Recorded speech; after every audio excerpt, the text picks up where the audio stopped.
In the wilderness, survival is all about life or death. Over the years, trappers, hunters, and pioneers mastered the wild. They built shelter in minutes, set traps that fed them through brutal winters, and traveled hundreds of miles through uncharted wilderness with nothing but instinct and experience to guide them. Today, most of these techniques have faded into history, lost in a world of modern convenience. But out here in the untamed wild, those skills meant everything. Here's what life was really like for the mountain men who carved out existence in North America's most dangerous frontier. Hey, quick thing before we start. If you actually listen to these regularly, hit like or subscribe. I always wonder where everyone's at, so comment your city and what time it is. Weird to think some of you are having breakfast in London while I'm recording this at night here in the States. Alright, let's head back to the American frontier. Trust me, it's going to be quite a ride. But first, get comfortable. Seriously, adjust those pillows, pull up that blanket, because where we're going, you're going to want to be cozy. The cold hits you first. It always does. That knife-edge chill that slices through whatever sleep you manage to find. Your eyes crack open to darkness, the kind of pitch black that makes you wonder if you've gone blind overnight. The rough wool of your bedroll scratches against your face, stiff with frost, despite being tucked under the meagre shelter of pine boughs. October 1831. The Rocky Mountains don't care what month the calendar says. Winter comes when it damn well pleases up here, and it's coming now. You're thinking, wait, how did people actually sleep outside in these temperatures? Good question. Badly. They slept badly, not like your temperature-controlled bedroom with that memory foam mattress. Your body aches from yesterday's 20-mile trek, muscles screaming from climbing ridges, crossing streams, breaking trail, hands raw and cracked from the dry mountain air. The ground beneath you might as well be stone, because it is stone, with just a thin layer of pine needles and one wool blanket between you and the frozen earth. James, you alive over there? The voice comes from a few feet away, gravelly, worn by years of mountain winters and too much whiskey. Old Bill, your reluctant mentor in this life, already stirring despite the ungodly hour. Unfortunately, you croak back, your voice strange to your own ears, after days, with barely a word spoken between you. Sun's coming soon. Bill grunts. Need to check them traps before some damn Wolverine beats us to it. Fun fact from a historian I talked to, mountain men didn't talk much. When you spend weeks or months without human contact, you kind of forget how conversations work. Makes social anxiety today seem pretty tame by comparison. The reality of your situation crawls back into your consciousness. You've been in the mountains for nearly 3 months now. A greenhorn, that's what Bill calls you. A city boy from St. Louis who thought trapping beaver would be an adventure, a way to make your fortune in the West. What a damn fool you were. You've learned, though. Had to.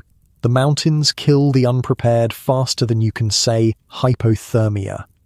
Your stomach growls, reminding you it's been 2 days since your last proper meal. Stringy rabbit that Bill snared, cooked over a small fire. You're saving the last of the pemmican for true emergency. That's rule 1 up here. Ration like your life depends on it. Because it absolutely does. You hear that? Bill's voice cuts through your thoughts, suddenly alert.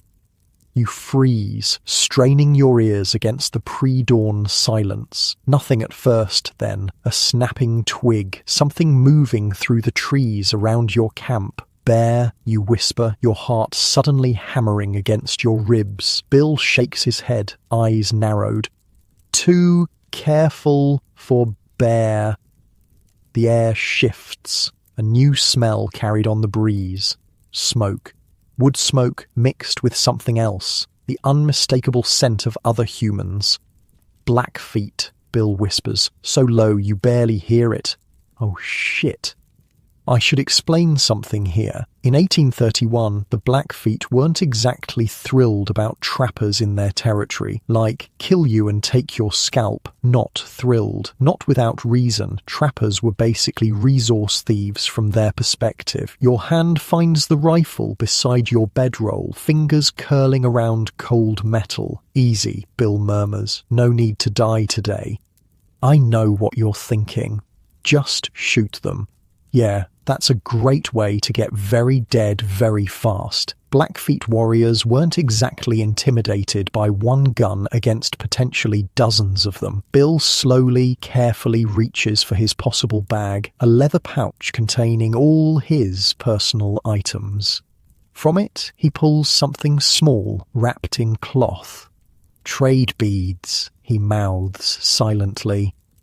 The sky is lightening now, faintest grey pushing back the darkness. Through the trees you catch glimpses of movement, not just one or two shapes, many. "When they come," Bill whispers, "you let me talk. You don't touch that rifle unless I say. You understand?"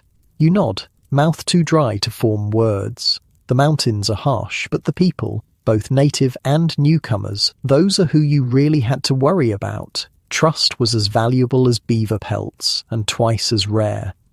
This situation, this is Tuesday for a mountain man. The constant knowledge that you're one wrong move away from death, not from wild animals or freezing or starving, though those are definitely on the table, but from other humans who see you as a threat or as walking supplies they need more than you do. You're suddenly very aware that your comfortable bed is thousands of miles and 190 years away.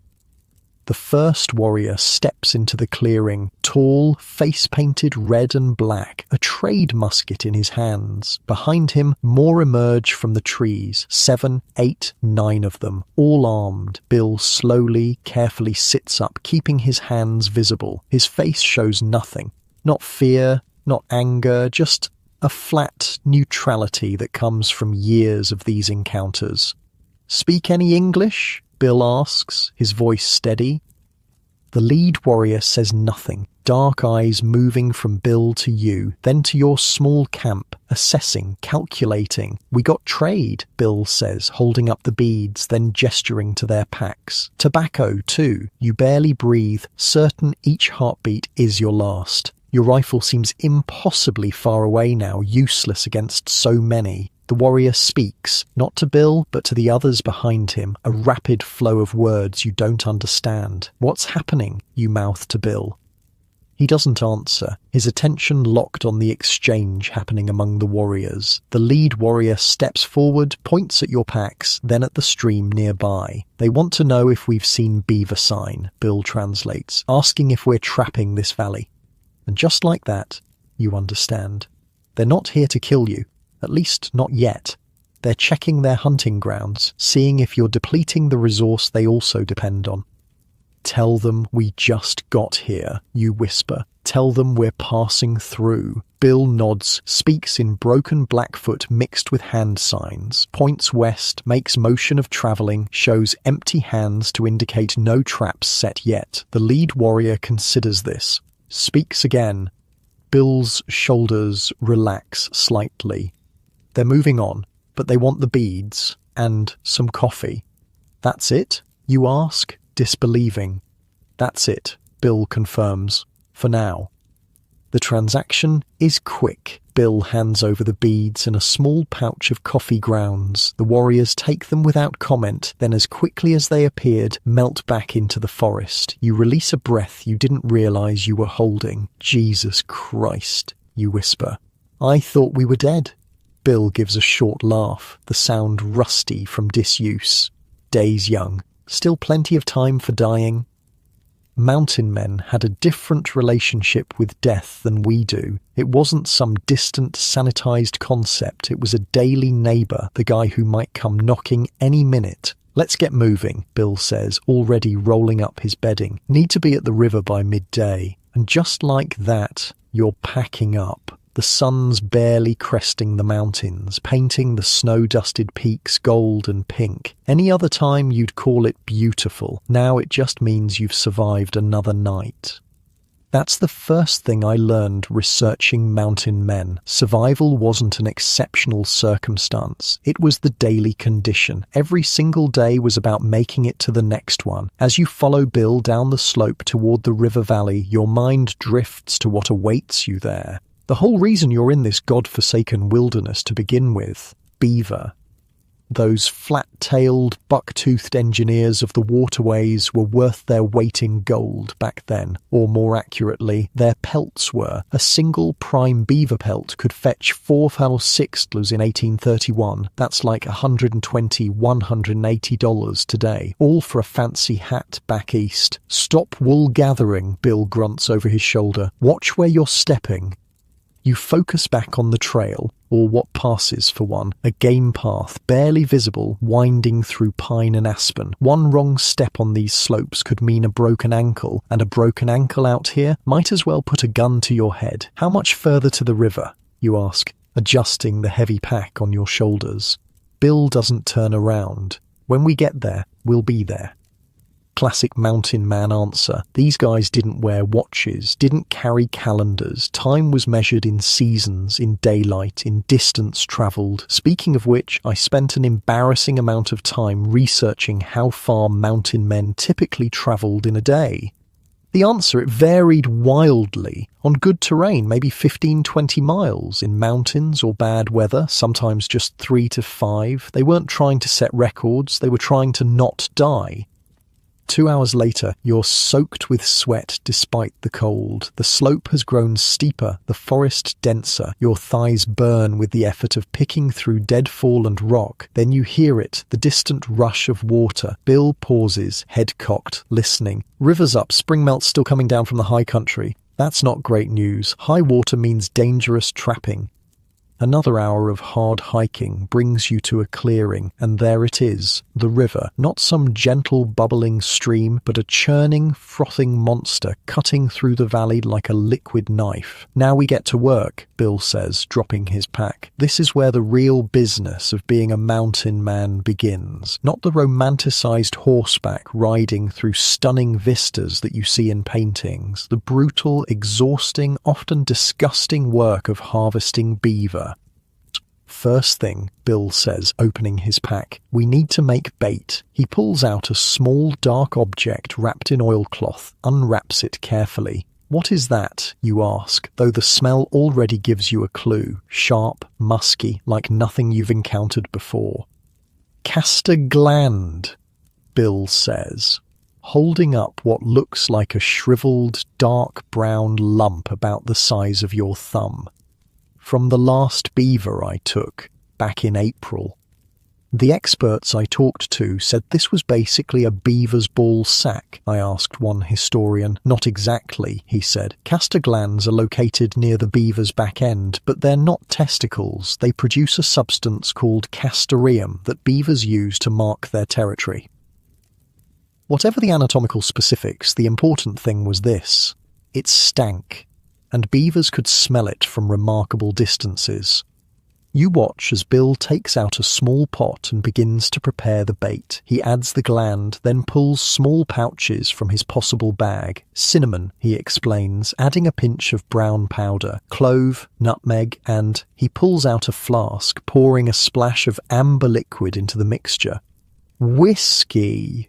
The resulting paste looks like something you'd scrape off your boot, but to a beaver, apparently irresistible.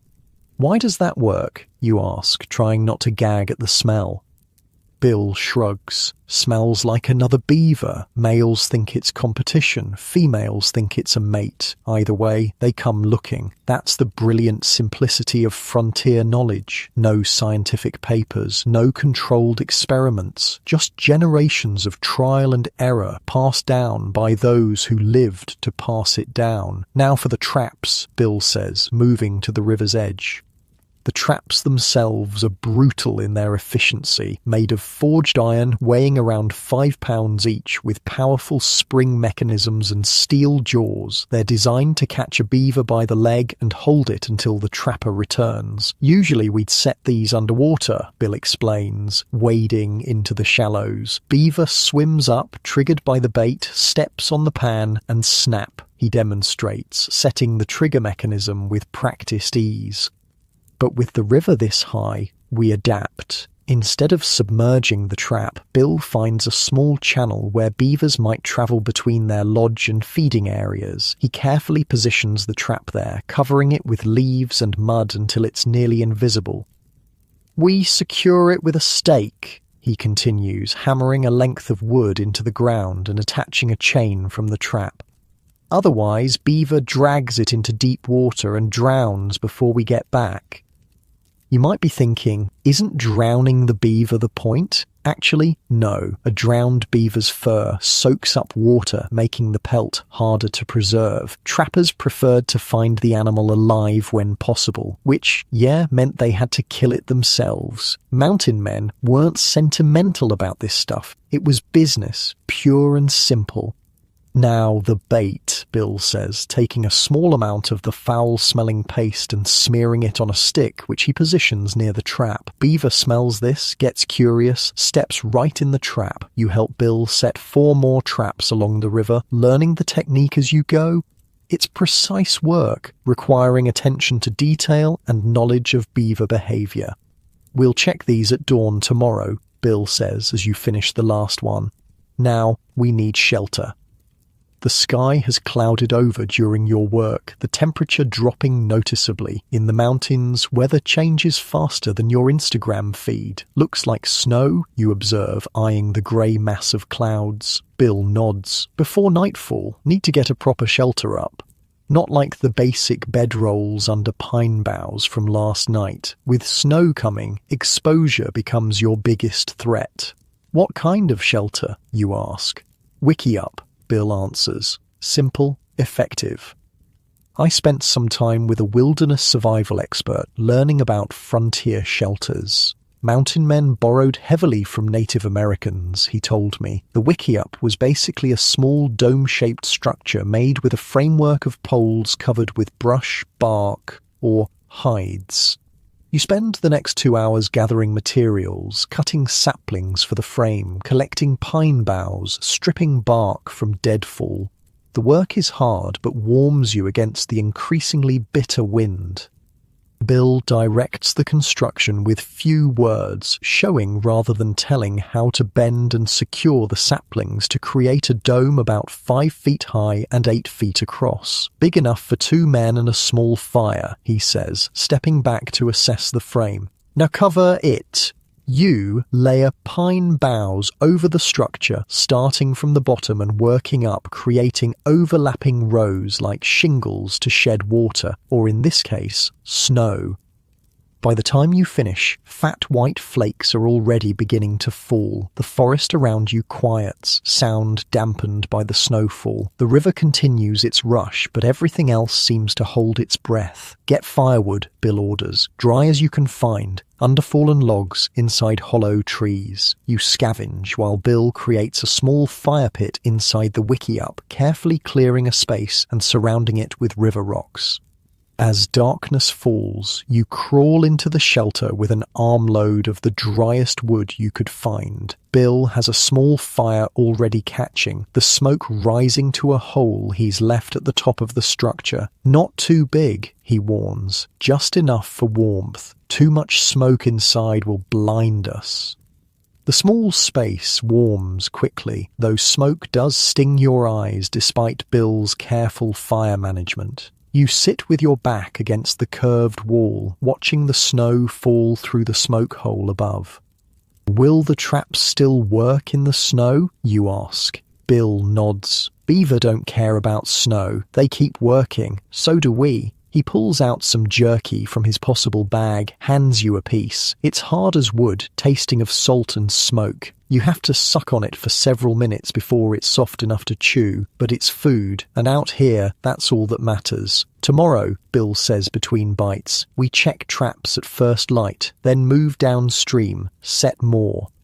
How many beaver do we need, you ask? For it to be worth all this? Bill considers the question. 30, 40 prime pelts would make for a good season. That's about all we can carry anyway. 40 beaver pelts at roughly $5 each. $200, equivalent to over $6,000 today. Not bad for a few months' work, if you survive. What about the Blackfeet, you ask, the morning's encounter still fresh in your mind? Bill shrugs. We keep watch. We move quick. We don't stay in one place too long.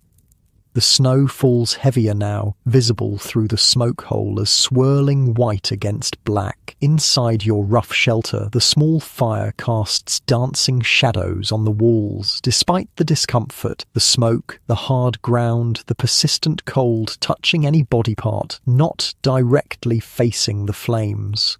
There's a primitive satisfaction to the moment. You've made it through another day in a place that doesn't care if you live or die.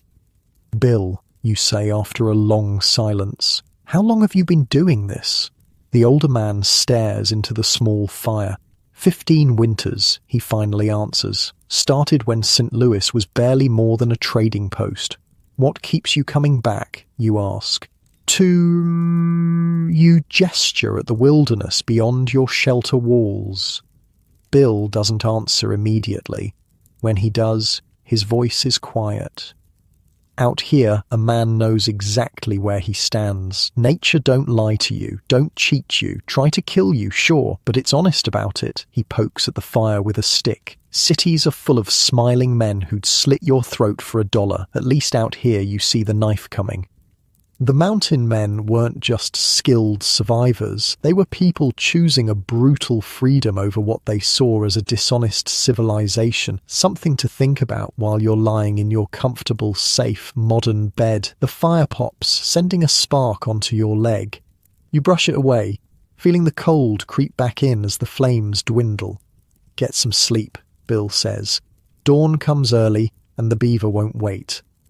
You settle onto your bedroll, using your pack as a pillow. Outside, the wind picks up, whistling through the trees. Snow patters gently on the pine boughs covering your shelter. Despite the hard ground beneath you, exhaustion pulls at your limbs. The last thing you see before closing your eyes is Bill, still sitting up, knife in one hand, staring at the smoke hole above as if expecting something to come through it at any moment. And you realize he probably is. Because in the wilderness of 1831, survival wasn't just a skill, it was everything. Morning comes with the kind of cold that makes your bones ache. You wake to the sound of Bill stirring the fire back to life, the small flames casting just enough light to see his frost-bearded face in the pre-dawn darkness. Outside, snow has blanketed the world, 6 inches at least, transforming the forest into something alien and silent. Trap line, Bill grunts, handing you a piece of jerky for breakfast. Eat while we move. Your body protests as you roll up from the ground. Everything hurts. Your back from sleeping on stone. Your hands from yesterday's work. Your feet from miles of mountain hiking in boots that still haven't broken in properly. This is what they don't put in the adventure books. The constant grinding discomfort of frontier life. What if the traps are buried in snow, you ask, voice rough from smoke and sleep. Bill gives you a look that clearly says he thinks you're an idiot. We find them, right. Of course, you crawl out of the wiki-up into a world transformed. The snow catches the first grey light of dawn, soft blue shadows stretching across untouched white. It would be beautiful if you weren't about to wade through it. Stay in my tracks, Bill orders, stepping out first, breaking trail through the fresh powder. You follow, grateful for the slightly easier path he creates. The snow is deeper than it looked, coming halfway up your shins with each step. Within minutes, your feet are numb and your pants are soaked to the knee. Remind me why we can't just wait for the snow to melt, you mutter. Bill doesn't even turn around. 'Cause we'll starve before spring, boy. Fair point. Mountain men didn't have the luxury of sick days or weather delays. Nature doesn't care about your comfort. Either you adapt or you die. The river looks different in morning light, still dangerous, but the snow along its banks softens its appearance. Bill leads you to the first trap. memory guiding him more than any visible markers. "Here," he says, stopping at what looks like just another patch of snow-covered ground. He kneels, brushes away the white powder, and reveals the chain leading to the trap, gives it a tug. Resistance. "Got something," he says, a rare hint of satisfaction in his voice. He pulls steadily on the chain, drawing up the trap from beneath a layer of wet leaves and mud. And there it is. A large beaver. Leg caught in the steel jaws, very much dead. "Drowned itself," Bill observes, examining the animal. "Pulled the trap into deeper water despite the stake.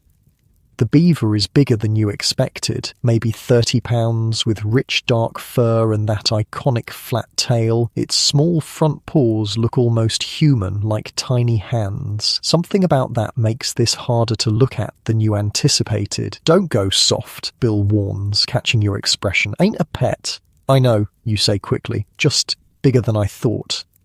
Bill nods. Good size, prime pelt. He reaches for his knife, not the small one he keeps in his belt, but a larger one from his pack. Now you learn the next part. The next part, it turns out, is skinning the beaver. Bill works with practiced efficiency, making an initial cut around the animal's hind legs, then essentially pulling the hide off like a wet sock, turning it inside out as he goes. "Keep the fur side in," he instructs as you watch. "Keeps it clean, makes it easier to flesh later. The smell is something, a mix of wet animal, river mud, and something musky that must be uniquely beaver. Not pleasant, but you're starting to realize that pleasant smells are a luxury of civilization." "What about the meat?" you ask as Bill finishes removing the pelt. "Edible," Bill says. "Some parts better than others. We'll take the tail and the back legs. Rest goes back to the forest." "Wait, beaver tail is edible?" "People eat the tail." Bill actually cracks something close to a smile, mostly fat. Good eating in winter. I looked this up. Beaver tail was considered a delicacy among mountain men and native tribes. It's almost entirely fat, which made it incredibly valuable in an environment where calories meant survival. Trappers would roast it over fire until the scaly outer part could be peeled off, revealing the fatty tissue inside. With the beaver processed, Bill resets the trap and moves on to the next location. You follow, now carrying one wet beaver pelt and a few pounds of meat wrapped in a piece of oilcloth. The second trap is empty, though clearly disturbed. "Something set it off," Bill mutters, examining the mechanism. "Could have been anything. Branch in the current, muskrat, even a fish." He resets it carefully, using more of the caster bait to refresh the scent. The third trap holds another beaver, smaller than the first, but still a good size. This one is alive. "Step back," Bill warns as you approach. The beaver thrashes when it sees you, teeth bared, trying to drag itself and the trap toward the water. Those teeth, I read that beaver incisors can be up to 20 centimeters long. Basically nature's chisels. They can fell a 12-inch diameter tree in under an hour. Imagine what they could do to your leg. Bill approaches the animal from behind, and with a single precise blow of a short club he keeps in his belt, dispatches it. The efficiency is almost merciful, no prolonged suffering. "Now you do the skinning," he says, stepping back. You hesitate, knife in hand. "I don't want to mess up the pelt." "You will," Bill says flatly. "Only way to learn is to ruin a few. Better to ruin this small one than a prime pelt later." So you kneel in the snow and try to mimic what you saw Bill do earlier. Your cuts are hesitant, your hands clumsy in the cold. The hide doesn't separate as easily as it did when Bill did it. "You're cutting too deep," he corrects, "just through the skin, not into the meat." You adjust, finding the right pressure. It's disturbingly intimate work, this separation of skin from flesh. By the time you finish, your hands are bloody to the wrists, and the pelt is, well, not as neat as Bill's, but intact. "It'll do," Bill says, which from him is practically a standing ovation. The fourth and fifth traps are empty, though Bill seems unsurprised. 1 in 3 is good odds, he explains as you hike back to camp. 2 in 5 is excellent. At the wiki-up, Bill shows you the next step in processing the pelts. Fleshing, he explains, taking the first pelt and spreading it on a smooth log he's positioned near the fire. The hide is inside out, the fur protected, the skin side, still with bits of fat and membrane attached, facing up. He takes a specialized tool from his pack, a dull curved blade attached to a handle. Fleshing knife, he explains, too sharp and you'll cut through the hide. You watch as he scrapes the skin side, removing every last bit of fat and tissue. Clean hide takes the tanning better, he explains. Any flesh left will rot, ruin the pelt. After demonstrating on the first beaver, he hands you the tool. Your turn. Your attempts are slow, too cautious at first, then too aggressive. Bill adjusts your technique with gruff instructions. By the time you finish the second pelt, your arms ache, but the hide is clean. Now we stretch them, Bill says. He produces several metal hoops from his pack, circular frames about 2 feet in diameter. In the old days, we'd make these from willow branches, he explains. These travel better. The wet pelts are stretched over the hoops, the edges secured with small wooden pins pushed through the skin into the frame. When finished, they look like furry tambourines. They'll dry by tomorrow, Bill says. Then we pack them and move on. That's it? You ask. Bill shakes his head. That's just the start. At Rendezvous, we'll sell these to the company men. They'll send them east, where they'll be properly tanned and made into hats. The famous beaver hats, the entire reason for your presence in this wilderness. The fashion that drove men to the edges of the known world, risking death daily. What about the meat? You ask, nodding to the beaver parts you brought back. Stew, Bill says, but first we need to do something about those clothes of yours. You look down at your pants, soaked from the snow and now starting to freeze as the temperature drops again. Your once fine St. Louis garments were never meant for this life. What's wrong with my clothes? Bill snorts. Cotton kills, boy. Gets wet, stays wet, you freeze to death. Need something that works in this country. Like what? Buckskin, Bill says simply, and lucky for you, I got a hide nearly ready. From his pack, Bill pulls a rolled deer hide, not a pelt like the beaver. This has clearly been through some kind of tanning process already. Shot a small buck 3 days before I found you, he explains. Been working this hide at night while you sleep. Wait, you haven't been sleeping? No wonder he's always awake before you. Bill shrugs. Sleep when necessary. This was more important. Can't have you dying from wet clothes. There's a weird kind of care in his gruffness. He might not like you much, but he's invested in keeping you alive. Bill spreads the hide on the ground outside the wiki-up. The snow has stopped, though the air remains frigid. First step in making buckskin is getting a fresh hide, he explains. Then you do the same as with the beaver. Flesh it, get all the meat and fat off. The hide he shows you is clean, the hair already removed, leaving just the skin. Had to scrape the hair off, he explains. Different from beaver, we want the fur on those, but for buckskin, we want just the leather. One of the things people don't think about with historical clothing is that there weren't really waterproof fabrics. Wool stayed warm even when wet, but got heavy. Buckskin was lightweight and good at blocking wind, but had other quirks. Mountain men had to know what worked for each condition. Now comes the important part, Bill says, picking up a small wooden bowl he's had sitting by the fire. Inside is a greyish mass that looks like, oh God. Is that... You start, already knowing the answer. Brains, Bill confirms. From the deer, every animal has just enough brains to tan its own hide. That's not just a mountain man saying, it's actually true for most animals. A deer's brain has enough oils and lecithin to adequately tan its own hide. Nature's perfect recycling system. You watch, fascinated and slightly nauseated, as Bill mixes the brains with warm water into a paste. He works this mixture deep into the hide, covering every inch of the surface. Brain oils break down the fibers, he explains as he works, makes the hide soft, supple. Otherwise it dries hard as a board. The smell is distinctive. Not as bad as you feared, but definitely not something you'd want as a cologne.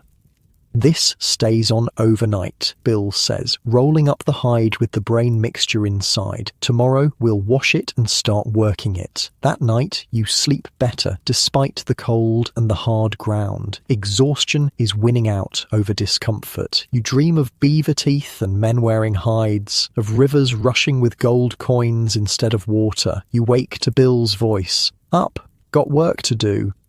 The morning is clear, the sun rising in a cloudless sky that promises at least temporary better weather. After a breakfast of beaver tail, which is actually surprisingly good, rich and fatty like bone marrow, Bill retrieves the deer hide. Now we wash out the brains, he says, taking the hide to the river's edge. You help him rinse the hide thoroughly in the cold water. The brain mixture washes away, leaving the hide lighter in colour. Next part is the real work, Bill says, bringing the wet hide back to camp. For the next 2 hours, you watch and then help as Bill demonstrates the process of softening the hide. This involves stretching, pulling, and working every inch of the material as it dries. Keep it moving, Bill instructs. If it dries stiff, all that brain work was for nothing. You take turns pulling the hide over a smooth log, using your body weight to create tension, then working it with your hands, massaging the fibers. It's exhausting physical labor, the kind that makes your shoulders burn and fingers cramp. In the old days, Bill says between pulls, native women would chew the hide to soften it. Chew it? You repeat, horrified. Bill nods. Hours of chewing. Every inch makes for the softest buckskin. You look down at the hide in your hands with newfound appreciation. Think I'll stick with this method. By midday, the hide has transformed from a stiff, raw material to something soft and flexible, almost like cloth but stronger. The colour has changed too to a soft, yellowish tan. Not done yet, Bill says, just as you think the work might be finished. Most important step left. Which is? Smoking, Bill says. Raw tanned hide gets wet. It stiffens right back up. Smoking fixes that. Bill constructs a small specialized fire pit a short distance from your wickiup. It's essentially a hole in the ground with a mound built up around it. Needs smoke, not flame, he explains, filling the pit with rotten wood and damp, punky logs that he's collected from the forest floor. I actually tried to find exactly what punky wood is. It refers to wood that's partially decomposed, soft and spongy from fungal activity. It smoulders rather than burns with flame, producing lots of thick smoke, perfect for this application. With the smoke-producing fire ready, Bill sews the buckskin into a rough bag shape with sinew, thin, strong fibers from animal tendons that serve as thread. He leaves one end open. Now we let the smoke do its work, he says, setting up a tripod of sticks over the fire pit. He hangs the buckskin bag from this frame, the open end at the bottom positioned over the smoking pit. He places stones around the bottom edge to hold it in place and trap the smoke inside. Smoke goes in, can't get out, he explains, penetrates every fibre. The rich, thick smoke billows up into the buckskin bag, inflating it like a primitive balloon. The smell is earthy and strong, not unpleasant but pervasive. You know instinctively that this smell will never fully leave the hide. How long does this take, you ask? Hours, Bill says. Sometimes a day, depends on the hide, the smoke. While the buckskin smokes, Bill turns his attention to the beaver pelts still drying on their hoops. Another day for these, he assesses, touching one carefully. Then we pack them for travel. The rhythm of mountain life becomes clearer to you now. Everything has a process, a timing that can't be rushed. Nature sets the schedule and humans adapt. The snow, the river, the animals, the sun all dictate what can be done and when. Late in the afternoon, Bill checks the smoking buckskin. Satisfied with the colour, now a rich golden brown, he removes it from the smoke frame. Done, he announces, laying it out. Now we can make you something useful. The material has transformed again, still soft and flexible, but now with that distinctive smoky colour and scent that marks real buckskin. Bill cuts into it with his knife, working without any pattern or template, just knowledge carried in his hands from years of necessity. He cuts a simple shirt shape, really more of a pullover, and then leggings that can be tied to a belt. Try these, he says, handing you the rough-cut buckskin pieces, better than what you've got. You slip the buckskin shirt over your cotton one. Immediately, you feel the difference. It blocks the wind completely, something your city clothes never managed. The leggings, too, when tied over your wet pants, provide immediate relief from the biting cold. This is amazing, you admit, moving around to test the fit. Ain't pretty, Bill acknowledges, but it'll keep you alive. It's strange to wear something so primitive, yet undeniably practical. No buttons, no fancy stitching, no fashionable cut. Just function. Your fine St. Louis clothes now seem ridiculous in comparison, like trying to survive the wilderness in a tuxedo. What makes buckskin so good, you ask, genuinely curious now. Bill considers for a moment, not a man used to explaining things that are obvious to him.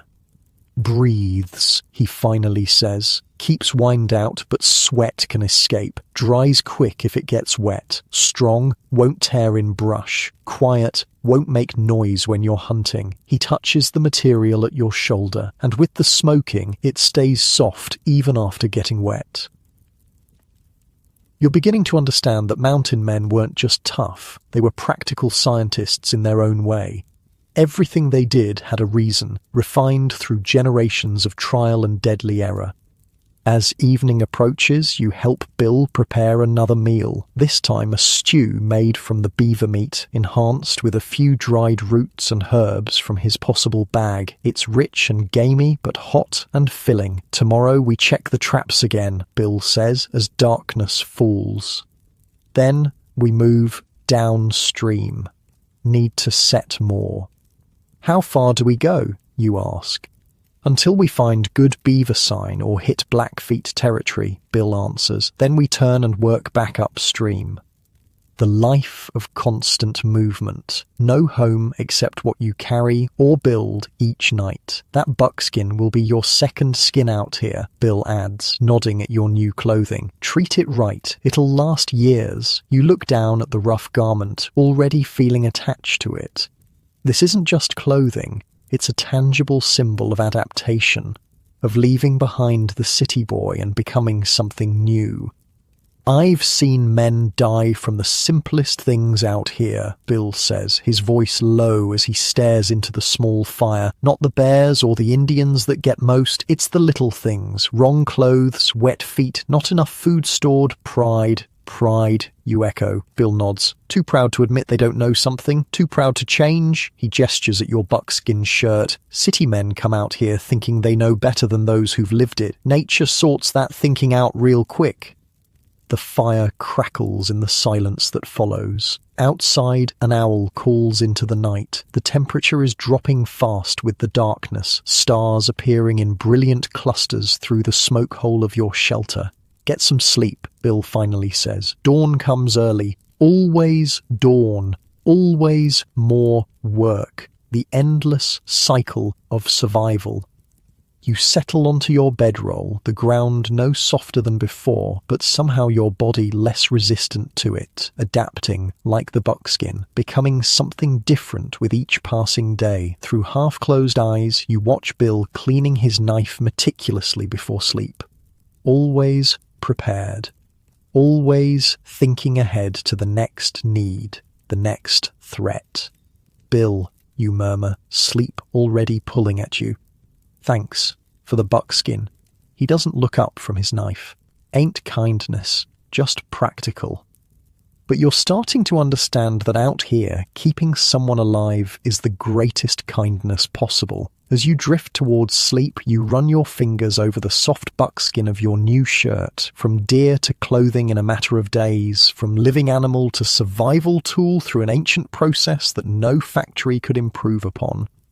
In the city, you never thought about where things came from, what it took to make them. Out here, everything has a visible cost. Everything connects directly to life or death. Your last thought before sleep claims you is a strange realization. For the first time since arriving in this brutal wilderness, you feel something close to belonging. Not comfort, never that, but purpose, understanding, and the first faint echo of the knowledge that has kept mountain men alive in a land that wants them dead. Dawn brings a new sound that makes your blood run cold, cracking, shifting, the deep, ominous groan of ice moving against ice. Bill is already up, standing at the edge of your camp, looking toward the river with an expression you've learned to dread. "What's happening?" you ask, rolling stiffly out of your bedroll, the new buckskin clothing having kept you noticeably warmer through the night. "Spring melt coming down from the high country," Bill says, nodding toward the sound. "Rivers rising." You join him at the edge of the clearing. The river that yesterday was merely threatening is now genuinely terrifying. Swollen with snowmelt, it's at least 2 feet higher than the day before. The current has accelerated, carrying chunks of ice and entire trees ripped from upstream banks. "What about the traps?" you ask, already knowing the answer. Bill spits. "Gone, or soon will be." "All of them?" The dismay in your voice is clear. 2 days of work and valuable equipment just lost. "Part of the cost," Bill shrugs, though you can see the calculation happening behind his eyes. Traps were expensive, about $2 to $3 each in 1831. That's $60–90 in today's money, each, and you'd set 5. "We need to cross," Bill says, after a long moment of staring at the water. You look at him like he's lost his mind. "Cross? That?" The river is at least 40 yards wide, running fast and violent, carrying debris that could easily kill a man. Swimming is suicide. "Need to check the other bank," Bill explains. "This side's getting trapped out, and we need to get ahead of that water. It'll flood this whole bottom by tomorrow." You stare at the raging water. How exactly are we supposed to cross that? For the first time since you've met him, Bill almost smiles. "We build a boat." "A boat," you repeat flatly. "Out here. With what?" Bill gestures to the forest around you. "With that, like the old-timers did." Mountain men were masters of improvisation. If they needed something, they made it from whatever was available. This is probably the most important survival skill of all. Not specific techniques, but the mindset that looks at a problem and figures out a solution using only what's at hand. "What kind of boat?" you ask, already mentally cataloguing the tools you have between you. "Bull boat," Bill answers. "Simple, works. Used to be made with buffalo hide, but deer'll do in a pinch."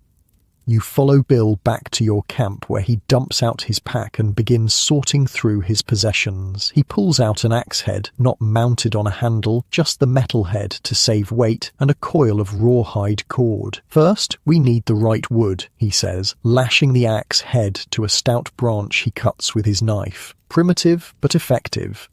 The next 2 hours are spent gathering materials. Bill sends you to cut willow branches, long, flexible ones at least an inch thick at the base. Meanwhile, he heads deeper into the forest, returning with several straight pine saplings about 2 inches in diameter. "Willows for the frame, pine for support," he explains, dropping his load at the camp.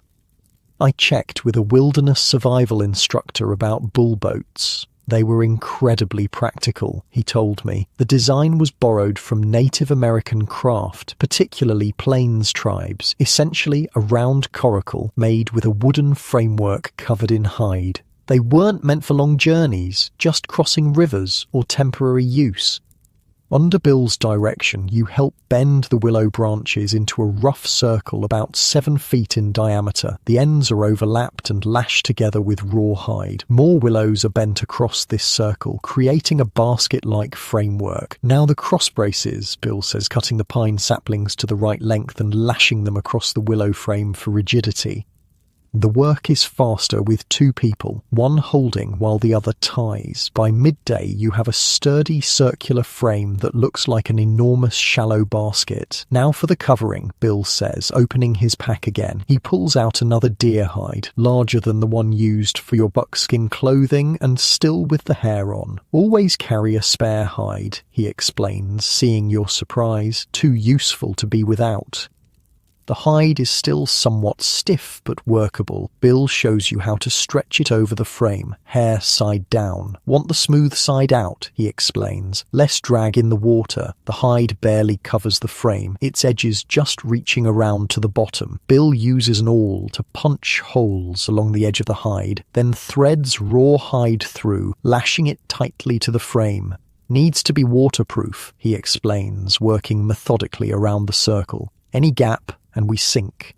Once the hide is secured, Bill produces a small pot of rendered animal fat from his pack. Bear grease, he says, makes it waterproof. Together, you coat the outer surface of the bull boat with the grease, paying special attention to the seams where the hide is lashed to the frame.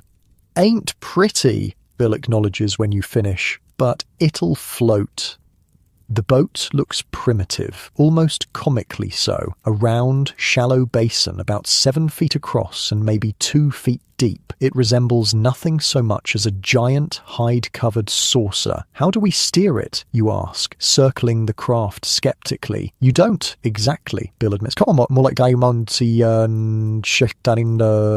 with what? I don't see any oars. Bill picks up a straight branch about 5 feet long, with this or your hands if needed.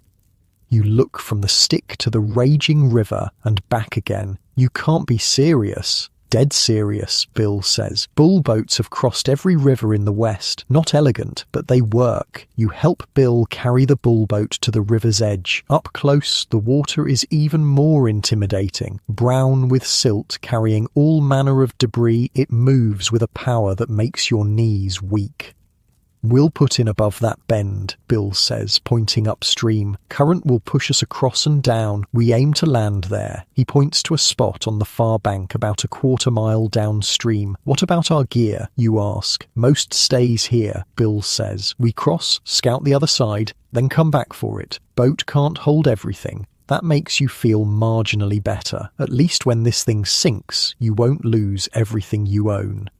Bill places his rifle, powder horn, and possible bag in the center of the bull boat, covering them with an oilcloth. You do the same with your weapon. If it goes over, let it go, Bill instructs seriously. Gear can be replaced. You can't. With everything secured, Bill demonstrates how to get into the craft. It's trickier than it looks. The bull boat has no keel, nothing to keep it stable or upright. It shifts and wobbles with every movement.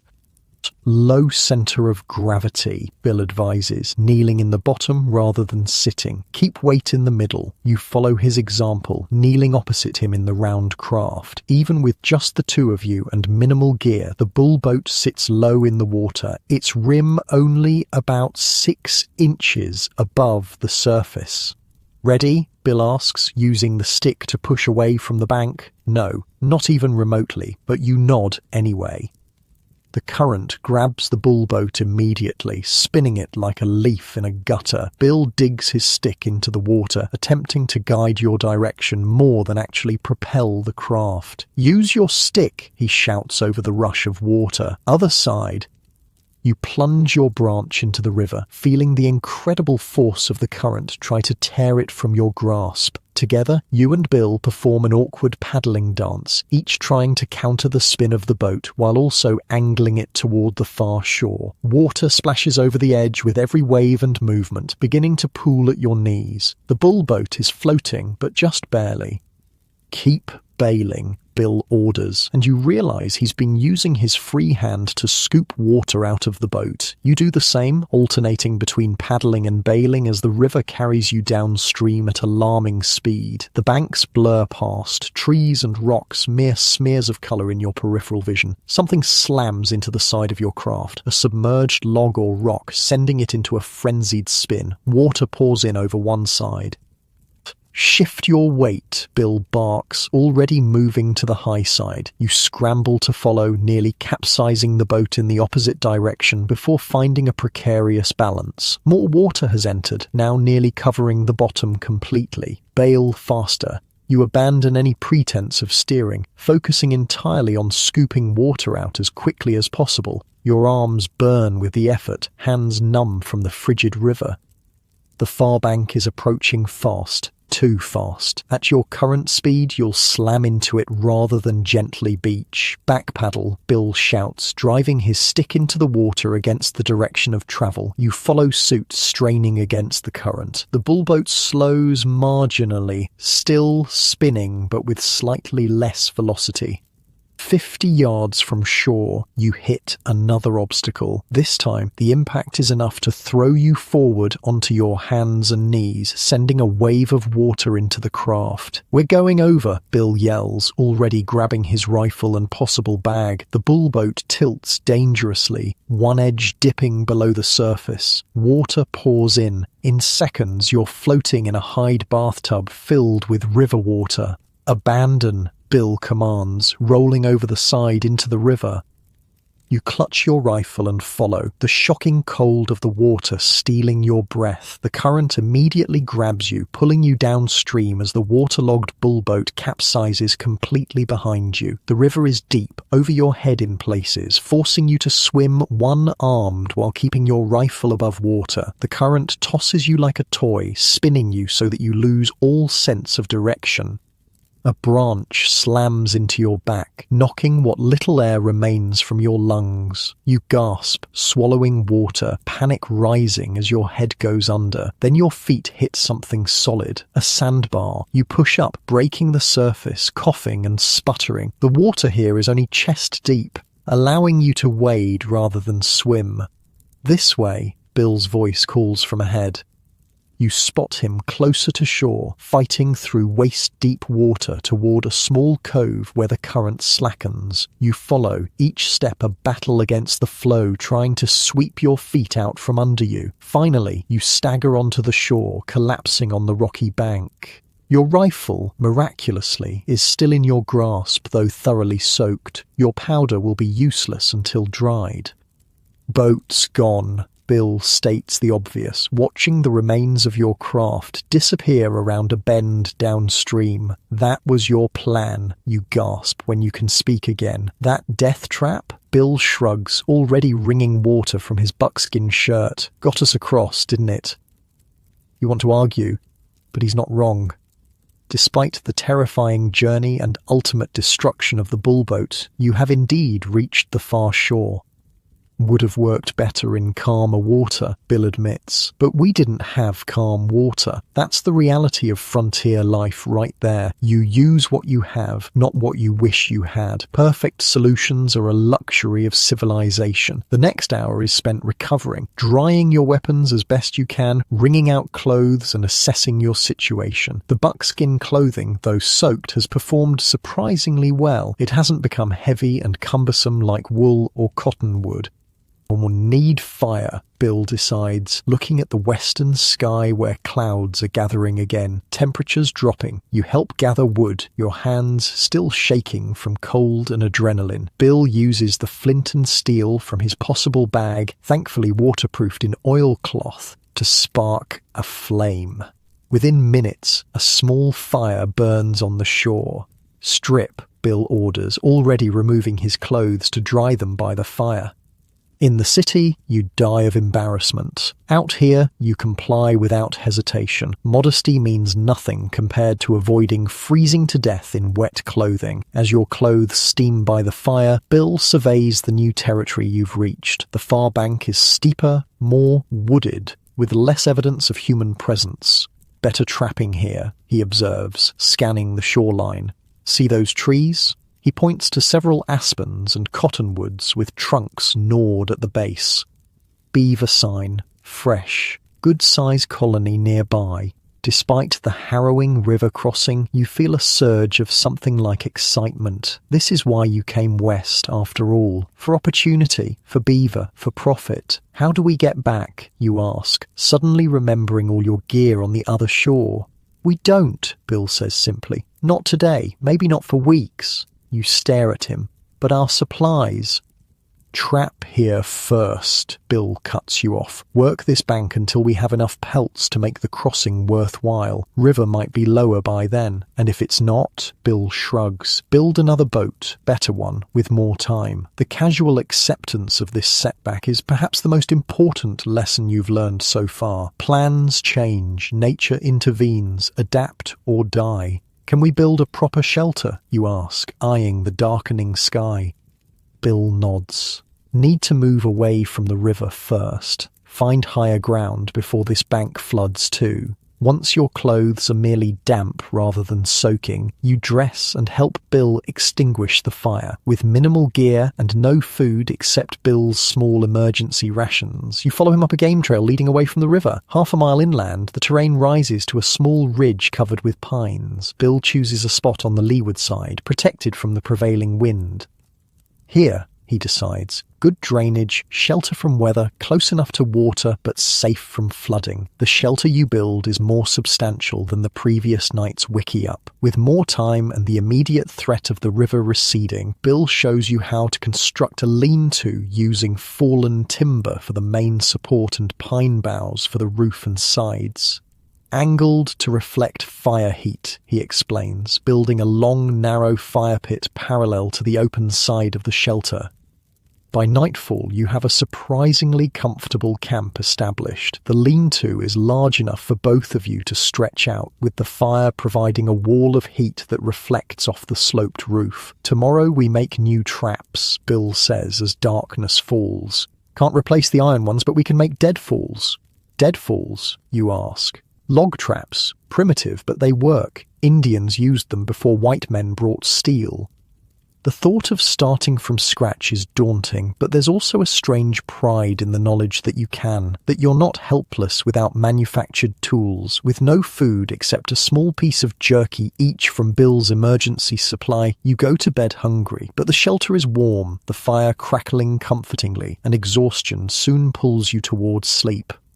Bill, you say as your eyes grow heavy. Why do mountain men use bull boats instead of, real boats, canoes or something? Bill shifts in his bedroll. Wait, he answers simply. Can't carry a canoe over mountains. Bull boat you build when needed. Use it. Leave it. Build another somewhere else. The perfect tool for men who travel light and adapt to their surroundings, rather than trying to bring civilization with them.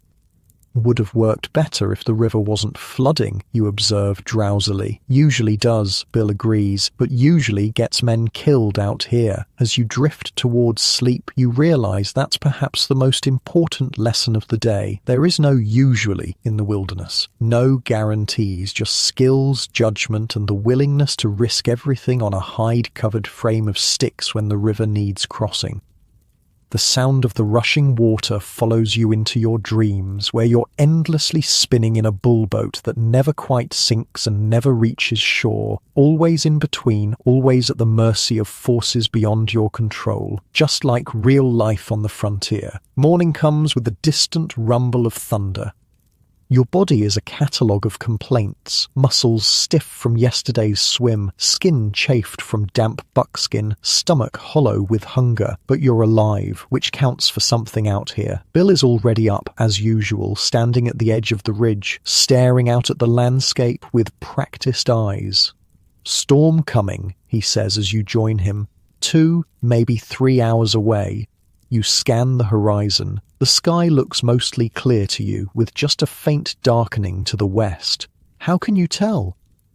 Birds, he says, pointing to a flock moving eastward.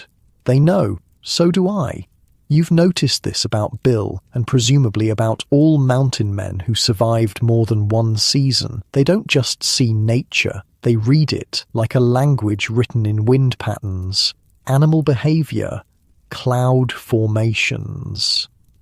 What's the plan? You ask, your empty stomach answering for you with an audible growl. Food first, Bill says, then navigation.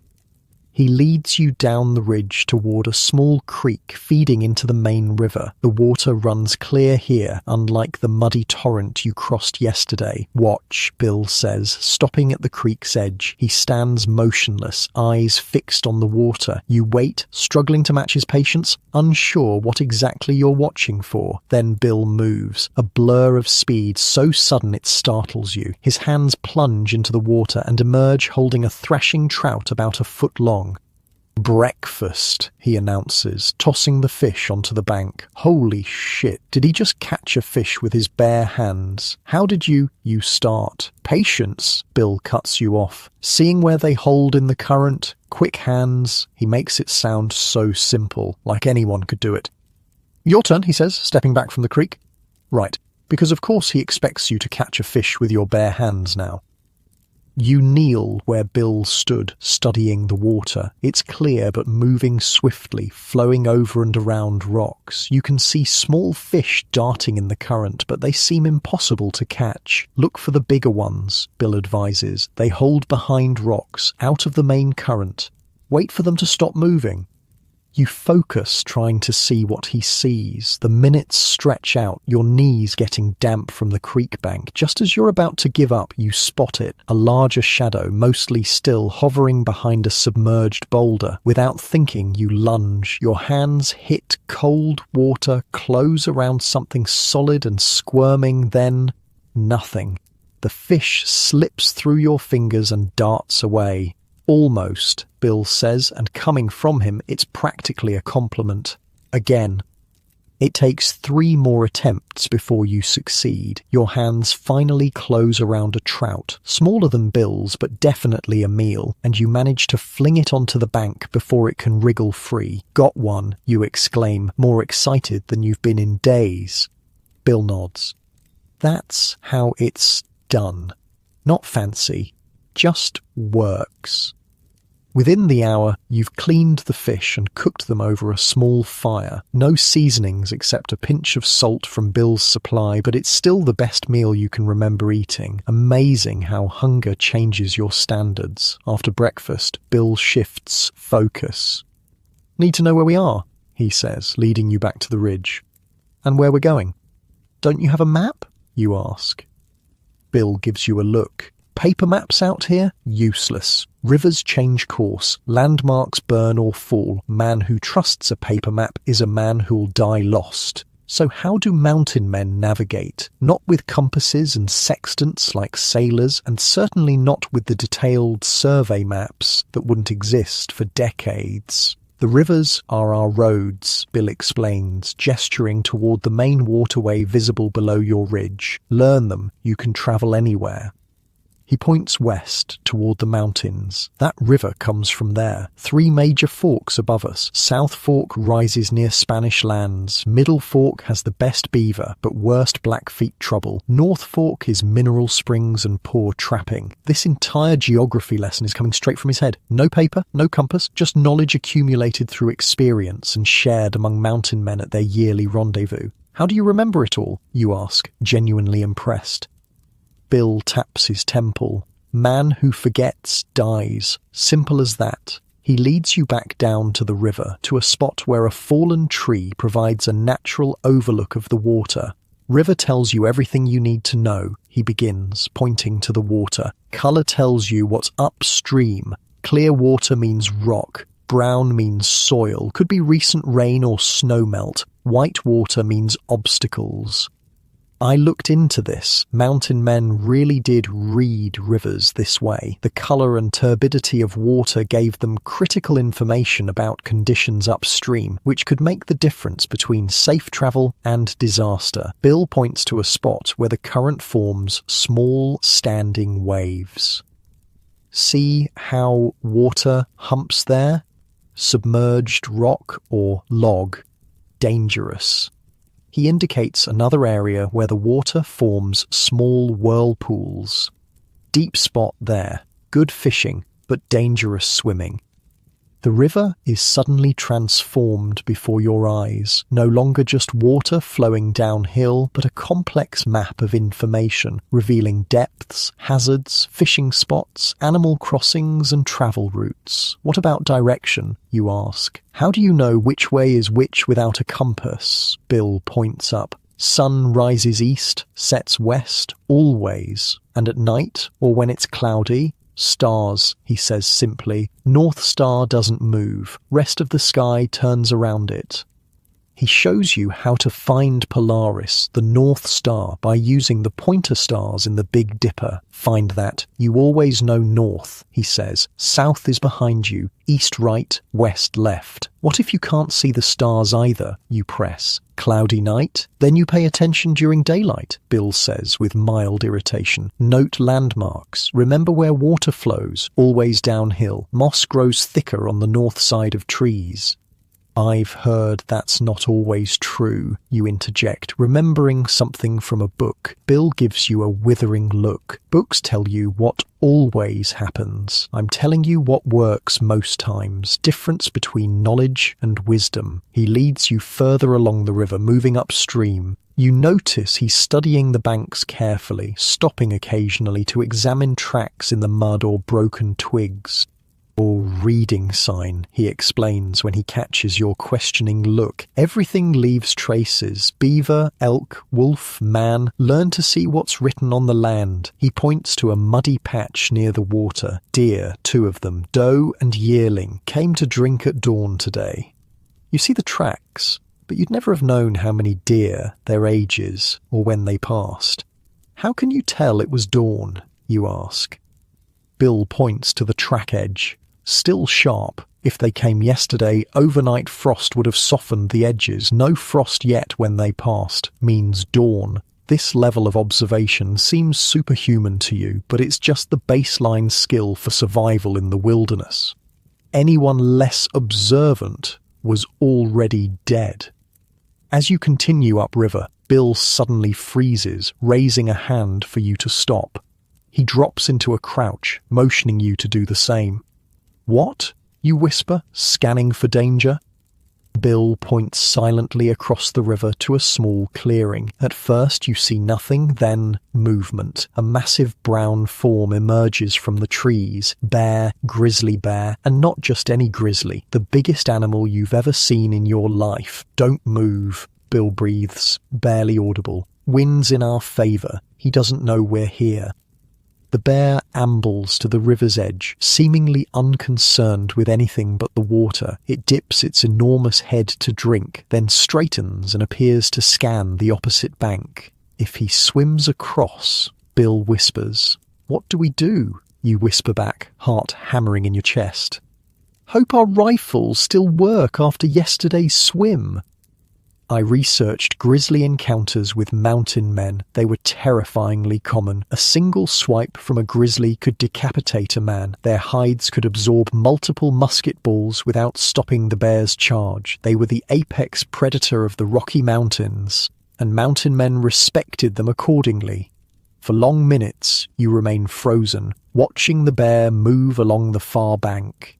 Finally, to your immense relief, it turns and disappears back into the forest. That, Bill says as he straightens, is why you always know what's around you, always have an escape route, always have your weapon ready. Have you ever had to shoot one? You ask, still trembling slightly. Bill nods grimly. Twice, never by choice. You continue upstream, but with a new awareness of your surroundings. That bear is still out there, maybe watching you even now. The wilderness suddenly feels more alive, more dangerous. After about 2 miles of hiking along the riverbank, Bill stops at a spot where a small tributary feeds into the main river. Good beaver spot, he declares, examining the muddy banks and nearby trees. Clear sign. You see what he's seeing now, the distinctive gnaw marks on aspen trunks. The slides where beaver have dragged branches to the water, even a partially constructed dam across the smaller stream. No iron traps, you remind him. Don't need 'em, Bill says, going to make deadfalls instead. He leads you into the woods to find materials. Over the next 2 hours, he demonstrates how to build a primitive beaver trap using only what the forest provides. It's essentially a heavy log positioned to fall on the animal when it triggers a release mechanism. Not as reliable as steel traps, Bill admits as you finish setting the first one, but they work. Indians trapped beaver for generations before white men came. You help construct and set 5 more deadfalls in locations Bill identifies as likely beaver paths. The work is time-consuming but satisfying in a primal way. You're creating something functional using only natural materials and knowledge. As you finish the last trap, the sky has darkened considerably. The storm Bill predicted is approaching fast, clouds building into towering grey masses. Need shelter, Bill says, eyeing the sky. Proper one this time. Could be here a while. He leads you to a spot about 100 yards from the river on slightly elevated ground with good tree cover. This'll be our main camp, he decides, close to water and trapping, high enough to avoid flooding, sheltered from wind. What follows is a lesson in frontier architecture. Unlike the temporary wiki-up or lean-to of previous nights, Bill intends to build something more substantial. Half-faced camp, he explains. Good for longer stays. The structure starts with 2 trees about 10 feet apart. A stout pole is lashed between them at about 6 feet high, creating a ridgepole. From this, smaller poles are angled down to the ground, forming a sloped roof frame. Steeper angle than a lean-to, Bill explains. Sheds rain better. You gather pine boughs while Bill constructs a lattice of branches across the roof frame. The boughs are layered over this lattice, starting from the bottom and working up, creating a surprisingly effective roof. The front of the shelter remains open, while the sides and back are closed in with more branches and boughs. The result is a 3-sided structure with the open face positioned away from the prevailing wind. Fire goes here, Bill says, creating a fire pit a few feet from the open side. Heat reflects off the roof, keeps the inside warm. By the time the first raindrops fall, you have a shelter that feels almost luxurious compared to previous nights. The space inside is large enough for both of you to sit upright, with room for your minimal gear and enough space to sleep without touching. The rain comes suddenly. Not a gentle build-up, but an immediate deluge, hammering down with tropical intensity. Wind drives it sideways, but your shelter, positioned correctly, remains mostly dry inside. From your protected vantage point, you watch the storm lash the forest. Lightning flashes, thunder booms overhead, and the world becomes a chaotic swirl of water and wind. This is why we moved away from the river, Bill comments, nodding toward the direction of the main waterway. Flash floods in this country can rise 20 feet in minutes. The thought of being caught in such a flood makes your stomach tighten. So many ways to die out here, each requiring different knowledge to avoid. As the storm rages, Bill continues your education. River's the key to everything, he says, whittling a piece of wood by the small fire you've managed to keep going inside your shelter, knowing where it goes, what connects to what. He uses his knife to scratch a crude map in the dirt floor of your shelter. We're here, he says, marking a spot. River flows east, eventually joins the Missouri. Follow it west instead. It leads to the high passes. His knife traces the watercourse, adding tributaries and landmarks. This creek we're on joins 2 miles upstream. Follow it north 3 days. You hit hot springs, good wintering spot. The map expands as he talks, not just showing physical features, but adding layers of information. Blackfeet hunt here in summer. He marks an area. Avoid. Crow territory here. Friendlier to trappers, but watch your horses. Sioux over here. Depends on the band whether they'll trade or take your scalp. It strikes you that Bill carries this entire complex geography in his head. Not just the physical terrain, but the human terrain as well. The invisible boundaries between tribal territories, the seasonal movements of both animals and people, the safe routes and danger zones.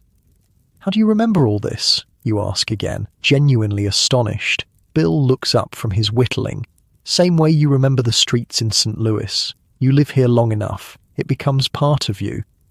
The rain continues through the afternoon and into evening. You venture out only briefly to check that the rising water hasn't reached your camp and to gather more firewood from under fallen logs where it's stayed dry. By nightfall, you've settled into an almost comfortable routine in your new shelter. The fire keeps the space warm despite the dropping temperature outside. Bill teaches you how to make pine needle tea, not delicious but hot and containing vitamin C that helps prevent scurvy. Tomorrow we check the dead falls, Bill says as darkness envelops the forest outside. If we're lucky, we'll have beaver for breakfast. And if we're not, you ask? More fish, Bill shrugs. Or maybe grouse. Saw sign of them nearby. The adaptability still amazes you. No store, no supplies, just knowledge of what the land provides and how to take it. Bill, you say after a comfortable silence, why did you agree to take me on? I know the company assigned you to show me the ropes, but you could have said no. Bill continues whittling for a long moment before answering. Trapping's dying, he finally says. More men coming west every year, fewer beaver left. Hudson's Bay Company poisoning streams up north to keep Americans out. Silk hats becoming fashionable back east instead of beaver. He tests the edge of his knife with his thumb. Few more years, this life will be gone. Thought someone ought to remember how it was done. The admission surprises you. It's the most Bill has shared about his thoughts or motivations since you met him. So you're teaching me so I can tell others? You ask. Bill snorts. I'm teaching you so you don't die before summer. What you do with the knowledge after that ain't my concern. But you sense there's more to it, a recognition that the era of the mountain man is fading, that the incredible skills and knowledge they accumulated might disappear with them. Outside, the storm begins to ease, the hammering rain softening to a gentle patter. The thunder moves away, rumbling in the distance rather than directly overhead. Get some sleep, Bill says, settling onto his bedroll. Dawn comes early. You lie back on your own bedding, listening to the rain on the pine bough roof. Despite the hardships, despite the dangers, there's a growing part of you that understands why men like Bill choose this life. The freedom, the self-reliance, the direct connection to the land and its rhythms. As you drift towards sleep, you realize you haven't thought about St. Louis in days, haven't missed your soft bed or cooked meals or clean clothes. Your world has narrowed to immediate concerns, food, shelter, safety, yet somehow expanded to include an entire mountain range, its rivers and creatures, its dangers and opportunities. Bill's right. The maps that matter can't be drawn on paper. They exist in the mind, constantly updated with new information, alive in a way no printed chart could be. And slowly, day by day, you're beginning to create your own map of this wild country. Not detailed enough to survive on your own, not yet, but it's a start. Dawn brings a steady drizzle and bone-deep cold that seeps through your buckskin clothing. The rain continued all night, sometimes easing to a mist, sometimes hammering down in sheets driven by wind. The half-faced shelter held up remarkably well, keeping you mostly dry, though the dampness in the air made sleep fitful and uncomfortable. Bill is already moving around outside, seemingly unbothered by the wet or cold. Mountain men operated regardless of weather. They had to. Nature doesn't offer sick days. Deadfalls, he calls to you, not waiting to see if you follow. You roll stiffly from your bedroll, every muscle protesting. The fire you maintained through most of the night has burned to embers, providing little warmth now. You add the last of your dry wood, knowing you'll need to find more soon. Outside, the world is sodden. Water drips from every branch, puddles stand in every depression, and the sky remains a uniform grey, promising more rain to come. The forest smells different in this weather, more intense somehow, the sense of pine, wet earth, and rotting leaves, amplified by the moisture. You follow Bill through the wet underbrush, your buckskins quickly becoming soaked from brushing against waterlogged plants. Despite the discomfort, you notice the clothing still performs better than cotton would. It doesn't become heavy and cloying and somehow still provides some warmth despite being wet. The first 4 deadfalls you check are empty or sprung without catching anything. Bill seems unsurprised, resetting them with minor adjustments to increase their effectiveness. The 5th, however, holds a prize. Got one, Bill says with quiet satisfaction, examining the trap. A medium-sized beaver lies beneath the deadfall log, the weight having killed it instantly. The fur looks rich and full, a prime pelt worth good money. Carry it back to camp, Bill instructs, already moving to check the final trap. The beaver is heavier than it looks, maybe 20 pounds of muscle and fat. You hoist it over your shoulder, its wet fur immediately soaking through your shirt. The last deadfall is also empty, but Bill pauses there, examining the ground with unusual intensity. What is it, you ask? He points to the mud nearby. Someone's been here. You look where he's pointing, but see nothing unusual. There, Bill says, indicating what looks to me like just another patch of muddy ground. Moccasin print, not old. Now that he's pointed it out, you can just barely make out what might be the impression of a foot, but it's so faint, so easily overlooked that you're amazed he spotted it at all. Blackfeet? You ask, immediately scanning the surrounding forest. Bill shakes his head. Crow, by the pattern, less likely to kill us on sight, but they'll still take what they can. How far? Your grip tightens on the beaver carcass, a valuable prize you're suddenly reluctant to surrender. Hard to tell in this rain, tracks wash out quick. Bill straightens, eyes continuing to scan the surrounding forest. Let's get back to camp. Stay alert. The return trip feels different, charged with tension. Every shadow might hide watchers. Every sound could signal danger. You find yourself walking more quietly, placing your feet more carefully, mimicking Bill's movements without conscious thought. At camp, Bill immediately starts reinforcing the shelter, adding brush to the sides to better conceal it from casual observation. Need to smoke the fire, he explains as he works. Less visible that way. While he finishes the shelter improvements, you set to work processing the beaver. The skinning process is becoming more familiar now, your hands remembering the motions Bill taught you. You're careful to preserve the valuable castor glands. They'll be needed to bait more traps. With the pelt removed and stretched on a frame improvised from branches, you turn to the meat. Beaver flesh is dark, rich with fat that will be invaluable for the calories it provides. You cut steaks from the hindquarters as Bill taught you, setting aside the flat, paddle-like tail for special treatment. When Bill returns, he nods approval at your work. Fire's gone, he notes, looking at the cold ashes where your morning fire had been. Used the last of the dry wood, you explain. Everything else is soaked. Bill grunts. Time you learned proper fire making then. Most important skill out here. You've made fires before, of course. In St. Louis, with properly dried wood, newspaper and matches, it was simple. Even your first nights on the trail, Bill had handled the fire making, always seeming to produce flame with minimal effort despite conditions. Thought we'd need to find dry wood first, you say, looking doubtfully at the sodden forest around you. Wood's everywhere, Bill says. Dry tinder is what matters, and knowing how to use what you have. He kneels by the cold fire pit and opens his possible bag. From it, he removes a small leather pouch, a piece of oddly shaped steel, and a grey stone about the size of his thumb. Flint and steel, he explains, holding up the items. Never leave camp without them. You'd seen him use these before, but never paid close attention to the process. Now, with the rain continuing and the temperature dropping, the ability to make fire feels suddenly critically important. This, Bill holds up the stone, is flint, hard stone that makes sparks when struck right. Not actually flint, it's chert, but everyone calls it flint out here.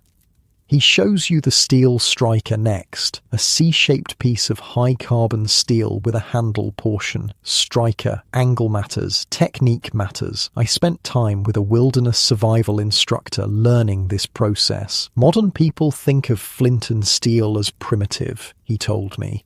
But it was high technology for its time. The steel had to be precisely the right carbon content. The technique had to be exactly right. It was the difference between life and death in cold, wet conditions.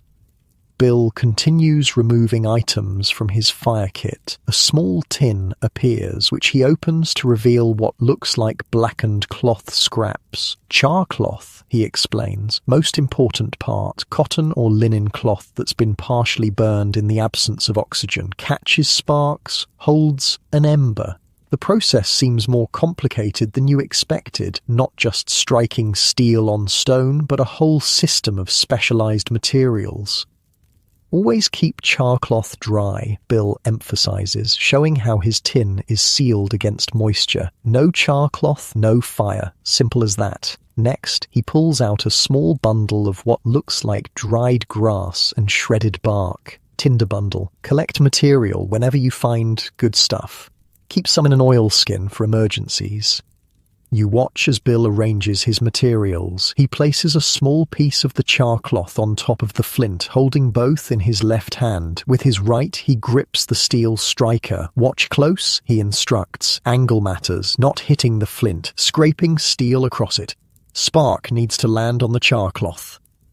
With a quick, practiced motion, he drags the edge of the steel striker down across the flint. A small shower of sparks flies, and one lands on the char cloth. Instead of going out, it catches, creating a tiny glowing ember in the black material. Got it, Bill says with satisfaction. Now the delicate part.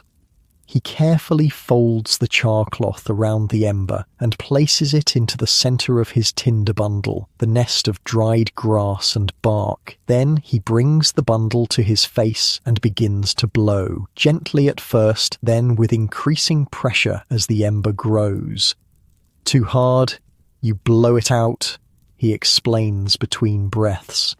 Too soft, it dies. Just right, and a tendril of smoke rises from the bundle, then another. With continued careful breathing, a small flame suddenly appears among the fibers. Bill immediately transfers the nascent flame to the fire pit, adding the smallest, driest twigs he can find from the protected interior of your shelter. Fire's a living thing, Bill says as he nurtures the tiny flames. Needs to breathe, needs to eat, needs to be protected when it's young. The flame catches on the twigs, growing cautiously. Bill adds slightly larger pieces, arranging them to allow airflow while protecting the young fire from the damp air. Your turn, he says, extinguishing the small fire by covering it with dirt. Everyone should be able to do this 3 times, at least, in the rain when your hands are cold. The pressure is immediate and intense. Fire isn't just comfort out here, it's life, especially now with the temperature dropping and your clothes damp. The ability to create heat could determine whether you survive the night. Bill hands you the flint, steel, and char cloth, then steps back to observe. Your first attempts are clumsy. You can't seem to get the angle right, and the few sparks you manage to create miss the char cloth entirely. Your hands, cold and slightly shaking from both the temperature and the pressure, don't help. Relax, Bill advises. Breathe. Steady hands make fire. Panic kills it. You take a deep breath, adjust your grip, and try again. This time, a spark lands on the char cloth, creating a tiny red glow. Good, Bill nods. Now don't waste it. Transfer to your tinder. This proves even harder than creating the spark. You try to move the cloth too quickly, and the tiny ember goes out before it can be transferred. Again, Bill says simply.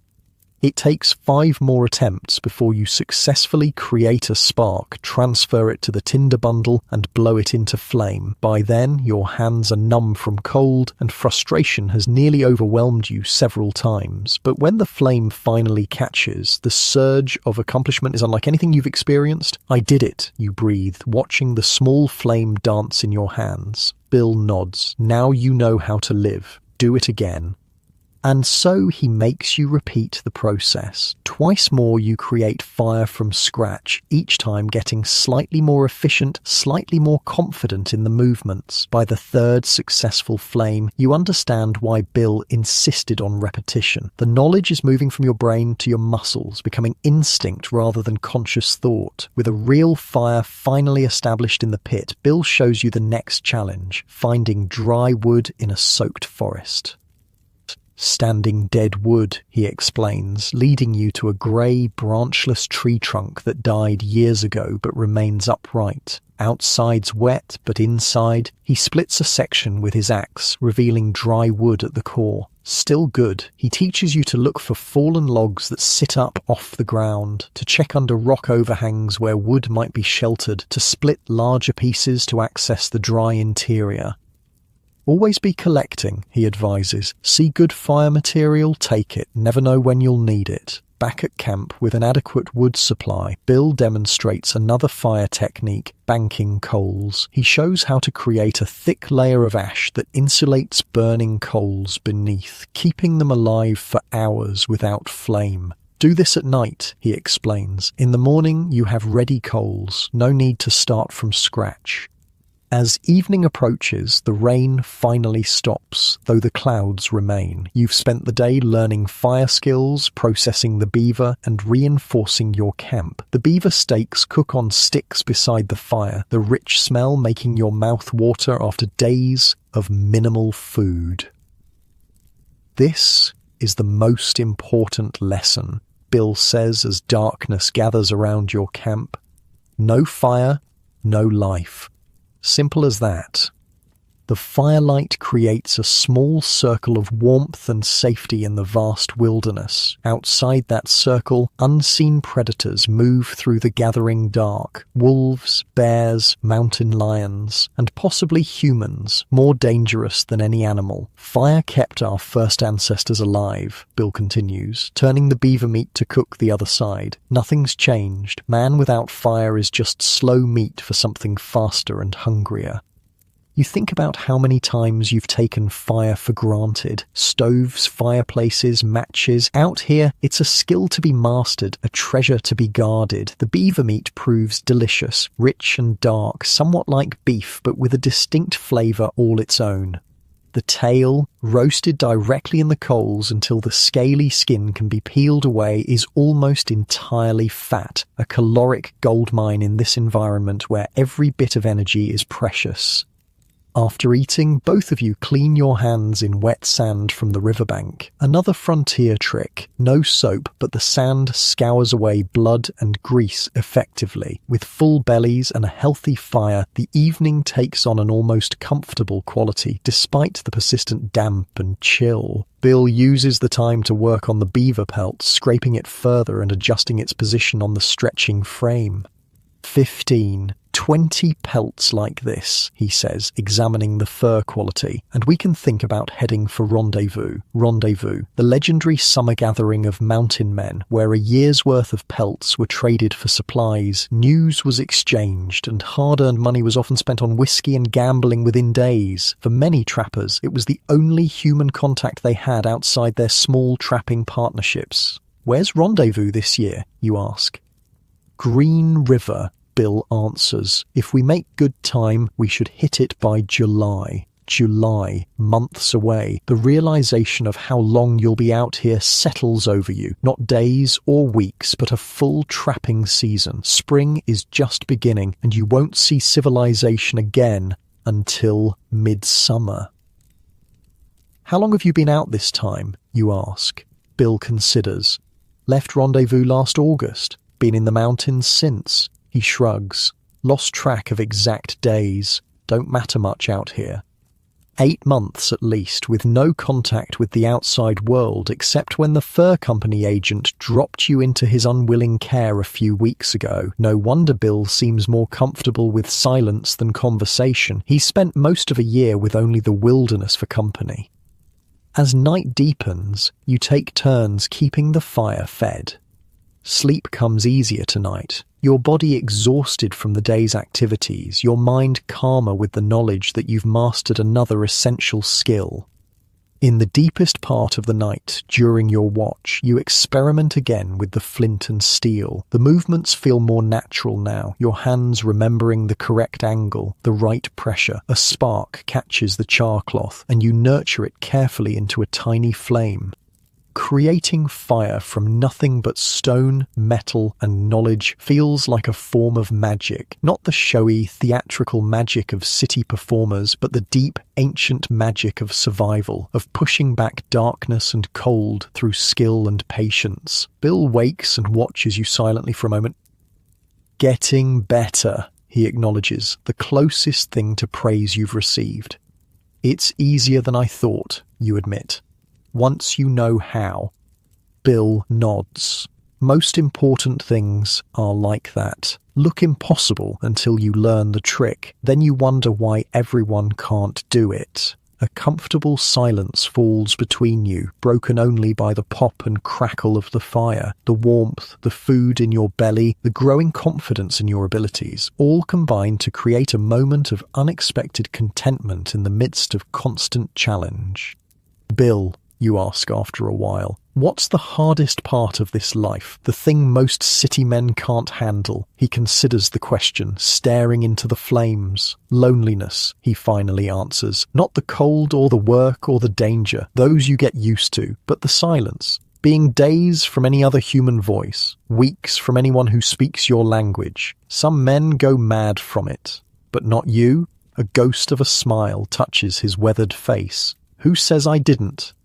It's the closest thing to a joke you've heard from him, and it startles a laugh from you. Get some sleep, Bill says, taking over the fire watch. Tomorrow we check the traps again, maybe set some more. You settle into your bedroll, watching the firelight play on the shelter's roof. The skills are coming, one by one. Fire, shelter, navigation, trapping. Slowly, the overwhelming wilderness is becoming slightly less overwhelming. Not safe, never that, but perhaps survivable. Outside, an owl calls into the darkness. The fire pops, sending sparks upward toward the unseen stars. Your last thought before sleep claims you is surprisingly clear. Civilization has its comforts, but there's something pure about this existence, something that strips away everything but the essentials: food, warmth, shelter, and the knowledge to secure all three. 4 days of steady trapping have passed. The rain has finally moved on, replaced by clear, cold mountain air that feels like it's cleaning your lungs with each breath. Your deadfalls have proven surprisingly effective. 7 beaver taken so far, their pelts stretched and drying on frames around your camp. Bill seems pleased, though he expresses it only through a slight reduction in criticism of your work. Dawn today brings something new, a different kind of urgency in Bill's movements as he checks the sky. What is it, you ask, emerging from the half-faced shelter where you've slept better each night as your body adapts to the hard ground? Weather's changing, Bill says, studying the eastern horizon. Warm spell coming. You glance at the frost-covered ground dubiously. Doesn't feel warm. Will be. 2-3 days. Snow'll melt in the high country. River'll rise again. Bill turns to you. Need to prepare. For what? Hunger. The blunt answer catches you off guard. You've been eating reasonably well. Beaver meat, a few fish, even a grouse Bill snared yesterday. The desperate hunger of your first days seems behind you. We have food, you point out. Bill shakes his head. Fresh meat spoils fast in warm weather, and game moves when water rises. Might be days with nothing to hunt. He begins gathering equipment. His knife, the small axe, a canvas bag. Today we make insurance, he announces. Pemmican. The word is familiar from books you've read about Western exploration. Lewis and Clark carried it. Voyageurs lived on it for months, but you've never seen it made, let alone tasted it. First, we need meat. Lots of it. Bill shoulders his rifle. Deer would be best. You follow him into the forest, moving quietly as he's taught you. The morning is bright, sunlight filtering through pine boughs to create dappled patterns on the forest floor. Birds call from the canopy. Their songs more numerous and varied than in previous days. Another sign of the coming change in weather. Bill leads you to a meadow about a mile from camp. Frost still covers the grass, glittering in the early light. At the meadow's edge, he drops to a crouch, motioning for you to do the same. "Wait," he whispers, settling against a fallen log with his rifle across his knees. The wait stretches from minutes to an hour. Your legs cramp. Your nose runs in the cold. But Bill remains perfectly still, barely seeming to breathe, his eyes fixed on the open ground before you. Just as you're about to whisper a complaint, movement catches your eye at the meadow's far edge. A deer, a good-sized buck with a modest rack of antlers, steps cautiously from the trees. It pauses, nose testing the air, ears swiveling to catch any sound of danger. Bill remains motionless, not even raising his rifle yet. The deer takes another step into the clearing, then another, gradually relaxing as it detects no threat. Finally, when the animal is fully in the open and presenting its broadside, Bill slowly, smoothly brings the rifle to his shoulder. The movement is so gradual, so natural, that it seems like part of the forest's gentle swaying in the light breeze. The shot, when it comes, shatters the morning silence. The buck drops instantly, struck through the heart, a clean kill that minimizes suffering and preserves meat quality. "Got him," Bill says simply, rising from his position. You help Bill Field dress the deer, removing the internal organs to cool the meat quickly and prevent spoilage. The process is messy but necessary, and you've grown somewhat accustomed to blood and viscera over the past weeks. Still, certain aspects remain challenging. "Save that," Bill instructs as you're about to discard the liver. "Good eating and that." He points to other organs, the heart, kidneys. In the wilderness, nothing edible is wasted. Together, you carry the dressed deer back to camp, a heavy, awkward burden that leaves you breathless and sweating despite the cool air. There, Bill immediately begins the next phase of processing. "Need to cut it up," he explains, his knife working with practiced efficiency to separate the deer into manageable portions. "Steaks will eat soon, the rest goes into pemmican." You watch as he cuts much of the meat into thin strips, maybe a 1/4 inch thick. "These need to dry," he explains, completely. "No moisture or it'll spoil." With your help, he constructs a drying rack, a simple frame of branches elevated about 4 feet off the ground. The meat strips are draped over the crosspieces, none touching, all exposed to air. "Good day for it," Bill notes, looking at the clear sky. "Sun and wind will do half the work."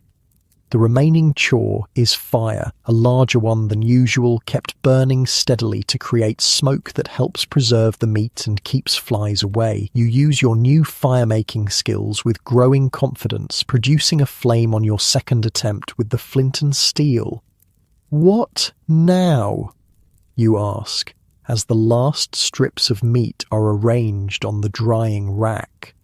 "Now the fat," Bill says, turning to the deer carcass. He cuts away the fat deposits, particularly from around the kidneys and along the back. "Need to render it." He explains the process as he works. The fat must be cut into small pieces, then heated slowly to melt it without burning. The liquid fat is then strained to remove any meat particles or other impurities. "If it burns, it spoils," Bill warns, showing you how to manage the small fire under the rendering pot. Really just a small tin container he's carried in his pack, specifically for this purpose. "Why go to all this trouble?" you ask, watching the fat slowly transform from solid white chunks to transparent liquid gold. "Why not just salt the meat like they do back east?" Bill gives you a look. "See any salt mines around here? Or oceans for making sea salt? Out here, you use what's available and what works." The fat rendering takes hours, requiring constant attention to maintain the perfect low heat. Meanwhile, the meat strips begin to dry in the sun and wind, already darkening and shrinking slightly. "Good pemmican keeps for years," Bill explains as he carefully strains the rendered fat through a piece of cloth. "Not months, years. No spoilage, no waste." The concept is remarkable. Food that remains edible longer than many manufactured goods. In a world without refrigeration, such preservation was the difference between survival and starvation. Lewis and Clark carried it across the continent, you recall from your reading. Bill nods. Indians taught them. Taught all of us. Cree made the best. Name comes from their word, pimihkan. While the fat cools and the meat continues drying, Bill forages nearby, returning with a small pouch of dried berries. Gathered these last fall, he explains. Service berries, some call them June berries, good for pemmican. You've been carrying dried berries all this time. You ask, surprised? Bill shrugs. Never know what you'll need. In winter might be the only plant food available, good against scurvy. The meat strips require a full day and night of drying. Bill rotates them periodically, ensuring even exposure. By the next afternoon, they've transformed into nearly black, completely dehydrated pieces that snap rather than bend when tested. Now the grinding, Bill announces. Without a proper mortar and pestle, you improvise. Bill places the dried meat strips on a flat rock, then uses another rock to pound them into powder. It's laborious work that you take turns at, crushing handful after handful until you have a substantial pile of what looks like coarse, reddish-brown flour. Mix in the berries, Bill instructs, crushing these as well, though not as finely as the meat. The final step is combining everything. Bill reheats some of the rendered fat until it's liquid, then gradually mixes it with the meat berry powder. The proportion seems to be about equal parts by volume. Half fat, half meat and berries. Too little fat, it falls apart and spoils, Bill explains. Too much, it's just greasy. The mixture is worked until consistent, a sticky, dense mass that smells strongly of meat and rendered fat. Not appetizing by city standards, but out here, its rich caloric promise makes it beautiful. Now we shape it, Bill says, taking portions of the warm mixture and forming them into flat cakes about the size of your palm and half an inch thick. Some make balls, some press it into rawhide containers. Cakes dry best. The pemmican cakes are placed on clean branches to cool and solidify. As they do, Bill fashions small pouches from pieces of the deer's hide, a quick field-expedient solution for storage. In a proper camp, you'd smoke the hide first, he explains as he works. But these will do for now. By evening, you have about 20 pounds of pemmican packed into small hide pouches, each carefully tied to keep air out. That's 2 weeks of survival, Bill says with satisfaction, stowing most of the pouches in his pack, maybe a month if stretched. To celebrate your successful production, dinner is fresh deer steaks, cut from the portions not made into pemmican. After days of beaver and fish, the venison tastes incredible, rich, tender and flavorful when cooked over the open fire. Try some, Bill says after the meal, cutting a small piece from one of the pemmican cakes. You take the offering dubiously. It's hard, waxy, and strong-smelling. Biting into it requires effort, but once in your mouth, the fat softens, releasing the flavors of the meat and berries. Different ways to eat it, Bill explains, watching your reaction. Like this is simplest. Can also fry it or drop in stew to thicken. Some mix with flour to make bread if they have it. The taste is unusual but not unpleasant, intensely savoury from the meat, with occasional sweet bursts from the berries and a richness from the fat that satisfies in a primal way. Grows on you, Bill says, noting your thoughtful expression, especially when it's all that stands between you and starving. That night, as you sit by the fire, Bill seems more talkative than usual, perhaps satisfied with the day's productive work.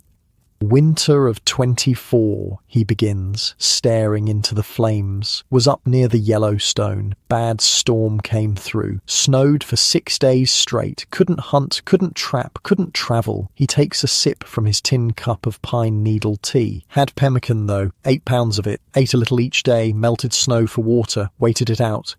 When the storm finally broke, nearest post was 60 miles away. Took me 4 days to reach it through chest-deep snow. Without that pemmican, he doesn't finish the sentence, but he doesn't need to. The thing about the mountain life, Bill continues after a while, isn't that it's always hard. It's that it turns hard without warning. Blue sky to blizzard in an hour, plenty to nothing overnight. Man who doesn't prepare dies when the turn comes. The pemmican represents more than food. It's a philosophy. Plan for the worst while things are good. Never assume tomorrow will be like today. Always have a reserve for when luck runs out. How long have you been doing this, you ask, genuinely curious about the man who's become your reluctant mentor? Bill considers. First came west in 16 years now. He pokes at the fire. Different country then, fewer trappers, more beaver, more Indians too, some friendly, some not. Any family back east? A slight tightening around his eyes is the only reaction.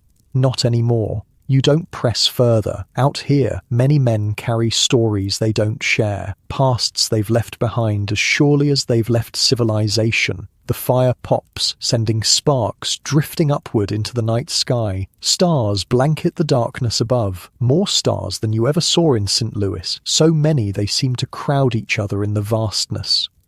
Did you ever think about going back, you ask after a comfortable silence. Bill doesn't answer immediately. When he does, his voice is quieter than usual. Tried once, 7 years ago, made it as far as St. Louis. He shakes his head slightly. Too many people, too much noise. Couldn't sleep with walls around me. He adds a small stick to the fire. Lasted 3 weeks before heading back west. Some men just don't fit in towns anymore. You wonder if the same fate awaits you, if this wilderness will change you so fundamentally that civilization will eventually feel foreign and confining. The thought is both disturbing and strangely compelling. As if reading your thoughts, Bill says, you'll go back. You're not like us old mountain men, got too much city in your blood still. How can you tell? You ask, unsure whether to be relieved or offended. Bill almost smiles. You still worry about being clean. It's true. Despite adapting to many aspects of mountain life, you still make efforts to wash when possible, to keep your clothes somewhat presentable. The real mountain men seemed indifferent to such concerns, practical only to the point of preventing health issues. Nothing wrong with going back, Bill adds. Just different paths. The conversation drifts to practical matters, plans for tomorrow's trapping, the need to monitor the rising river, the possibility of moving camp to higher ground if the water continues to climb. As you settle into your bedroll for the night, your mind returns to the pemmican, such a simple solution to such a critical problem. Natives had developed it over generations, perfecting the ratios, the preparation, the storage. Mountain men had adopted it, recognizing its perfect suitability for their nomadic, precarious existence. So much of wilderness survival followed this pattern, not conquering nature with technology, but adapting to it with knowledge, learning its rhythms, its offerings, its dangers, and fitting yourself into its systems rather than fighting them. Outside the shelter, an owl calls into the darkness. The sound is both haunting and comforting, a reminder that the living world continues its patterns regardless of human concerns. The river flows, the animals hunt, the seasons change, all according to rhythms established long before people arrived with their traps and fires and temporary shelters.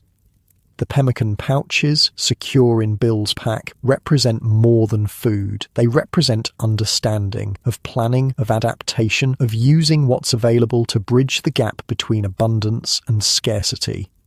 Your last thought before sleep claims you is that perhaps this is the true difference between civilization and wilderness. In towns, people believe they can control their environment, bend it to their will through buildings and laws and social structures. Out here, such illusions fall away. The best one can hope for is to understand the patterns and prepare for their inevitable shifts. To know that good times end, that hard times come, and to have your pemmican ready when they do. Bill's prediction about the weather proves correct. 3 days after making the pemmican, a warm front sweeps through the mountains, bringing unusually mild temperatures that accelerate the snowmelt. The river rises steadily, not yet flooding, but swelling with murky, debris-filled water from the high country. The beaver trapping has slowed considerably. The animals seem to sense the changing conditions, becoming more cautious around your deadfalls. For 2 days, you've returned empty-handed from checking the traps. Dawn of the 3rd day brings a subtle shift in Bill's routine. Instead of immediately heading for the trap line, he sits outside your shelter, carefully examining his rifle and preparing a small pack with provisions. "No trapping today?" you ask, emerging from the shelter where you've slept better than you ever thought possible on hard ground. Bill shakes his head. "Meat's running low. Time to hunt." Your pemmican stores remain substantial, but fresh meat is always preferable when available. More nutritious and better for morale. After nearly 2 weeks of beaver and the occasional fish or grouse, the prospect of venison again makes your stomach growl in anticipation. "What's the plan?" you ask, checking your own rifle, which has become an extension of your arm, never out of reach, always maintained, your life insurance in the wilderness. "First, we read the land," Bill says. "Need to know what's moving out there, where they're going." This, you realize, is a different skill from trapping. Beaver are relatively predictable, tied to waterways and visible through their constructions. Hunting larger game requires a broader understanding of animal movement and behavior throughout the terrain. You follow Bill away from camp, moving quietly through the forest as he's taught you. Instead of heading to the river or the meadow where you shot the deer for pemmican, he leads you to a game trail, a narrow path worn through the underbrush by repeated animal passage. "Stop!" Bill says after walking the trail for several hundred yards. He kneels, examining the ground with intense concentration. "Look here! What do you see?"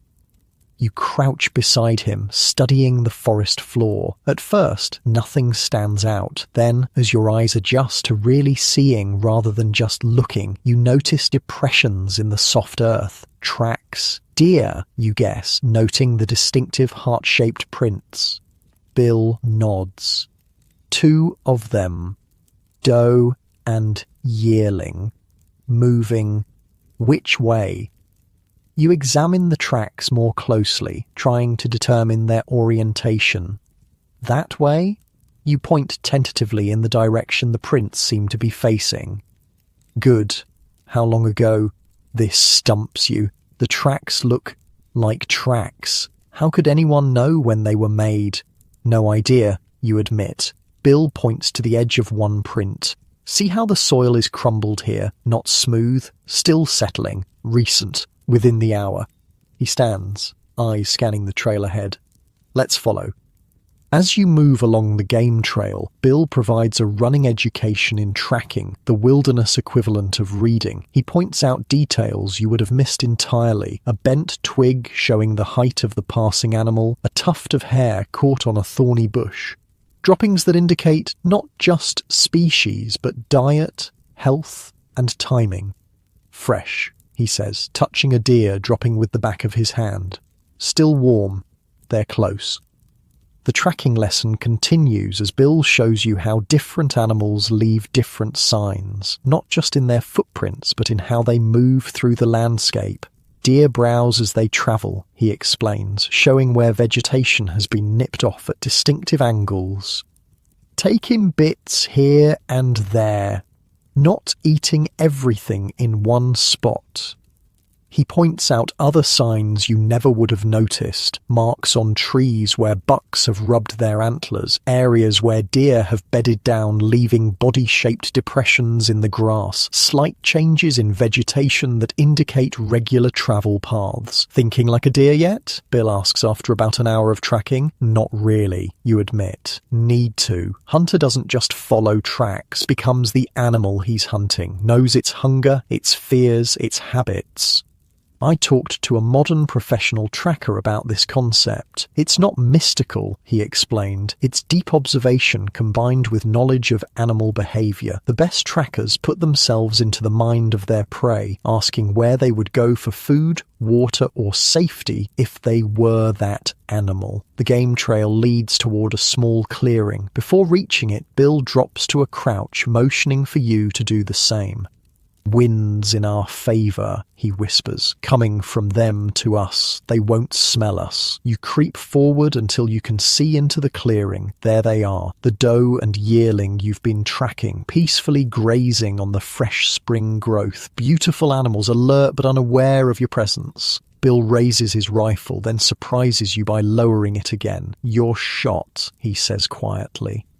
A test. After weeks of instruction, Bill is evaluating whether you've learned enough to secure your own food. The responsibility settles on your shoulders like a physical weight. You raise your rifle slowly, trying to mimic Bill's fluid, unhurried movements that don't trigger an animal's alert response. The doe is slightly closer, presenting her broadside, the ideal shot placement for a clean kill.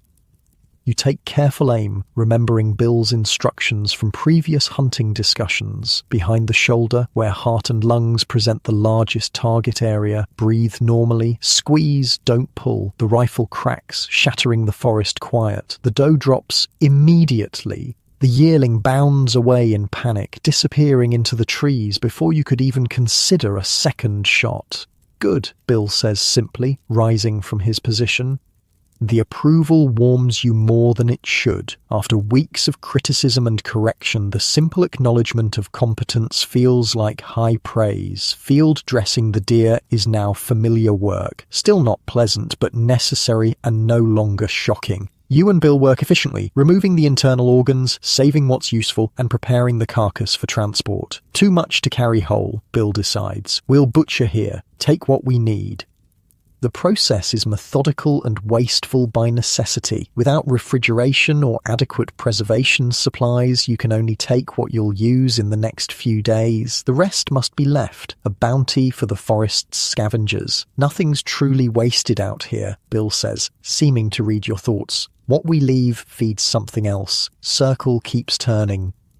With the best portions of meat wrapped in the deer's hide, you begin the trek back to camp. Bill, however, takes a different route than the one you came by. "Why this way?" you ask, adjusting the heavy burden across your shoulders.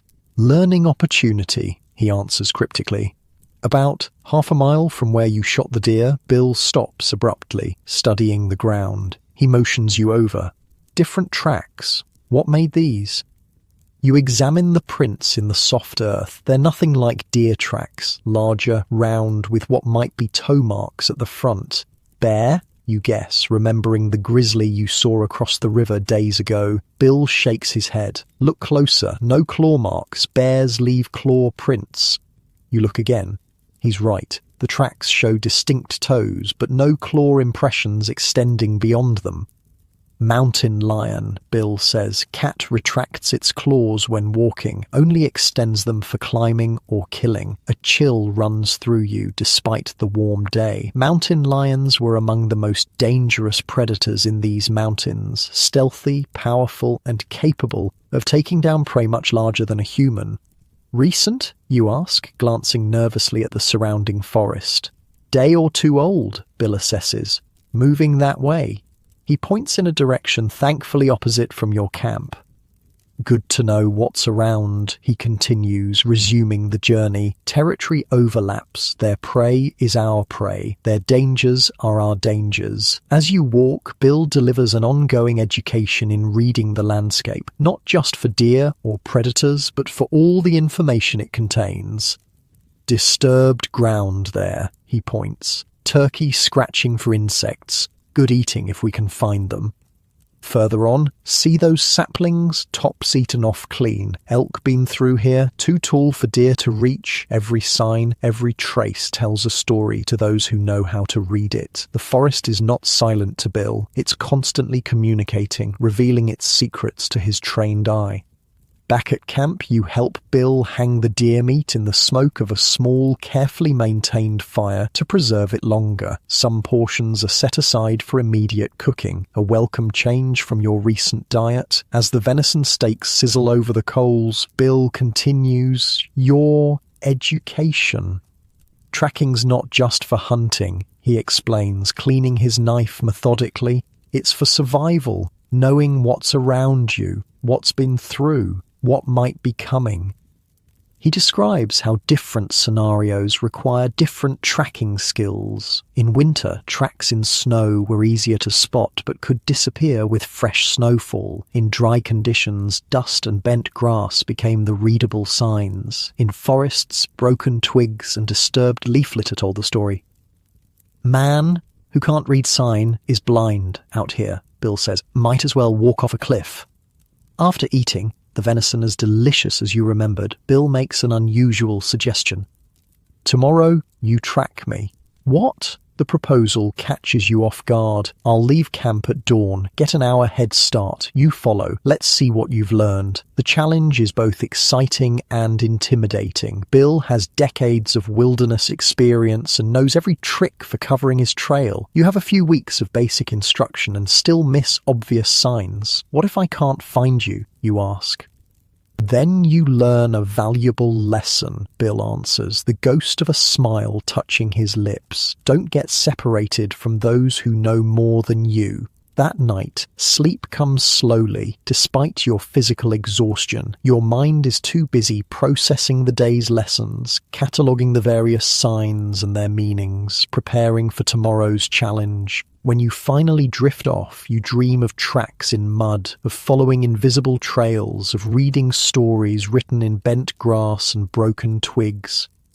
Dawn arrives with thin mist clinging to the forest floor. As promised, Bill is already gone when you wake, his bedroll empty, his pack missing. The challenge has begun. You prepare quickly, eating a small piece of pemmican and filling your water skin from the river. Your rifle, as always, is your constant companion. With a deep breath to center yourself, you begin.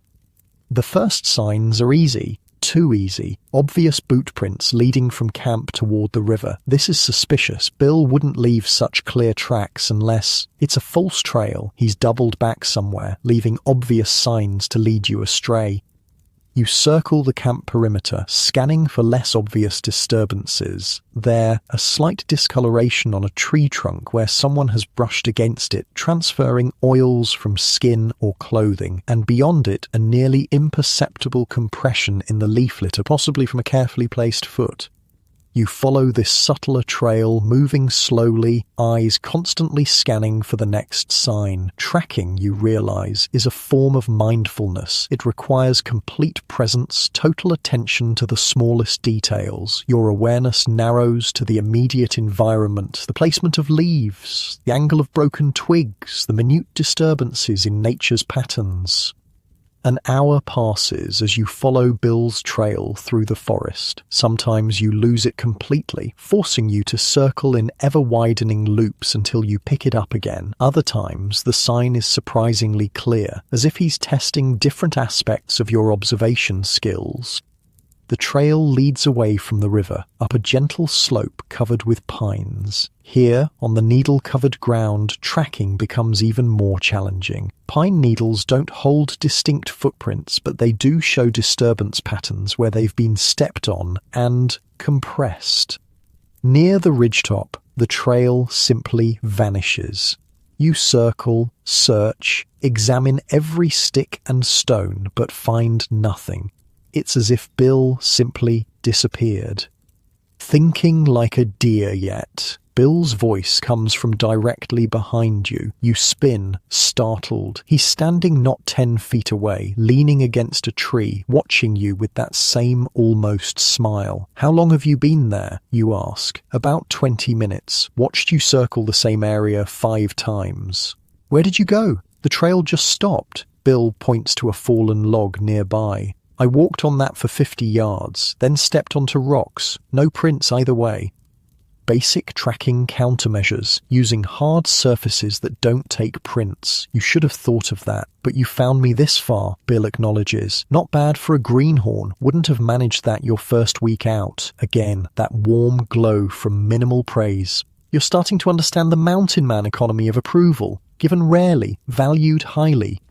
How would you track someone who knows all these tricks, you ask? Someone who walks on logs and rocks and covers their trail? Bill considers the question. Look for what they can't control. Everyone disturbs the world by passing through it. Birds flush, dew brushes off grass, spiderwebs break. Nature has patterns. People interrupt them. On the walk back to camp, Bill expands your education beyond animal tracking to include human sign, different moccasin patterns that identify tribal affiliations, how to estimate group size, direction of travel, and how heavily burdened they are, how to tell if they're aware they're being followed. Blackfeet travel in larger groups, usually family units, he explains. Crow more often in small war parties. Shoshone leave different marks intentionally, messages for those who follow. The politics of the wilderness were complex. Shifting alliances, territorial disputes, trading relationships. Mountain men had to navigate these human currents as carefully as they navigated rivers and mountain passes. Most dangerous animal out here walks on two legs, Bill says, matter-of-factly. Bears are predictable. People aren't. Back at camp by midday, you help Bill secure the remaining deer meat and check the beaver pelts drying on their frames. The work has become routine now, your hands remembering the motions without conscious thought. Making progress, Bill observes, examining one of the pelts you stretched. Might make a trapper of you yet. High praise, you reply with a smile. Bill shrugs. Truth is truth. As evening approaches, bringing cooler air down from the mountains, you sit by the fire and reflect on how much you've learned in the weeks since joining Bill. Not just skills, fire-making, tracking, trapping, but a different way of seeing the world, of being in it. The forest that once seemed a chaotic, threatening wilderness now reveals its patterns and systems to your more educated eye. You notice things you would have missed completely when you first arrived. The slight movement of animals in the underbrush, the changing bird song that indicates time of day, the subtle shifts in wind that carry different scents and information. Bill, you say after a comfortable silence, do you ever miss anything about civilization? He considers the question longer than you expected. Books, he finally answers. Had some schooling as a boy, liked reading, out here, lucky to see a newspaper once a year at Rendezvous. The answer surprises you. Of all the comforts and conveniences of town life, books seem an unexpected choice. What did you like to read, you ask? History, mostly. Stories of other times, other places. A log shifts in the fire, sending up a shower of sparks. Ironic, I suppose. Spent my life making the kind of history nobody'll ever write down.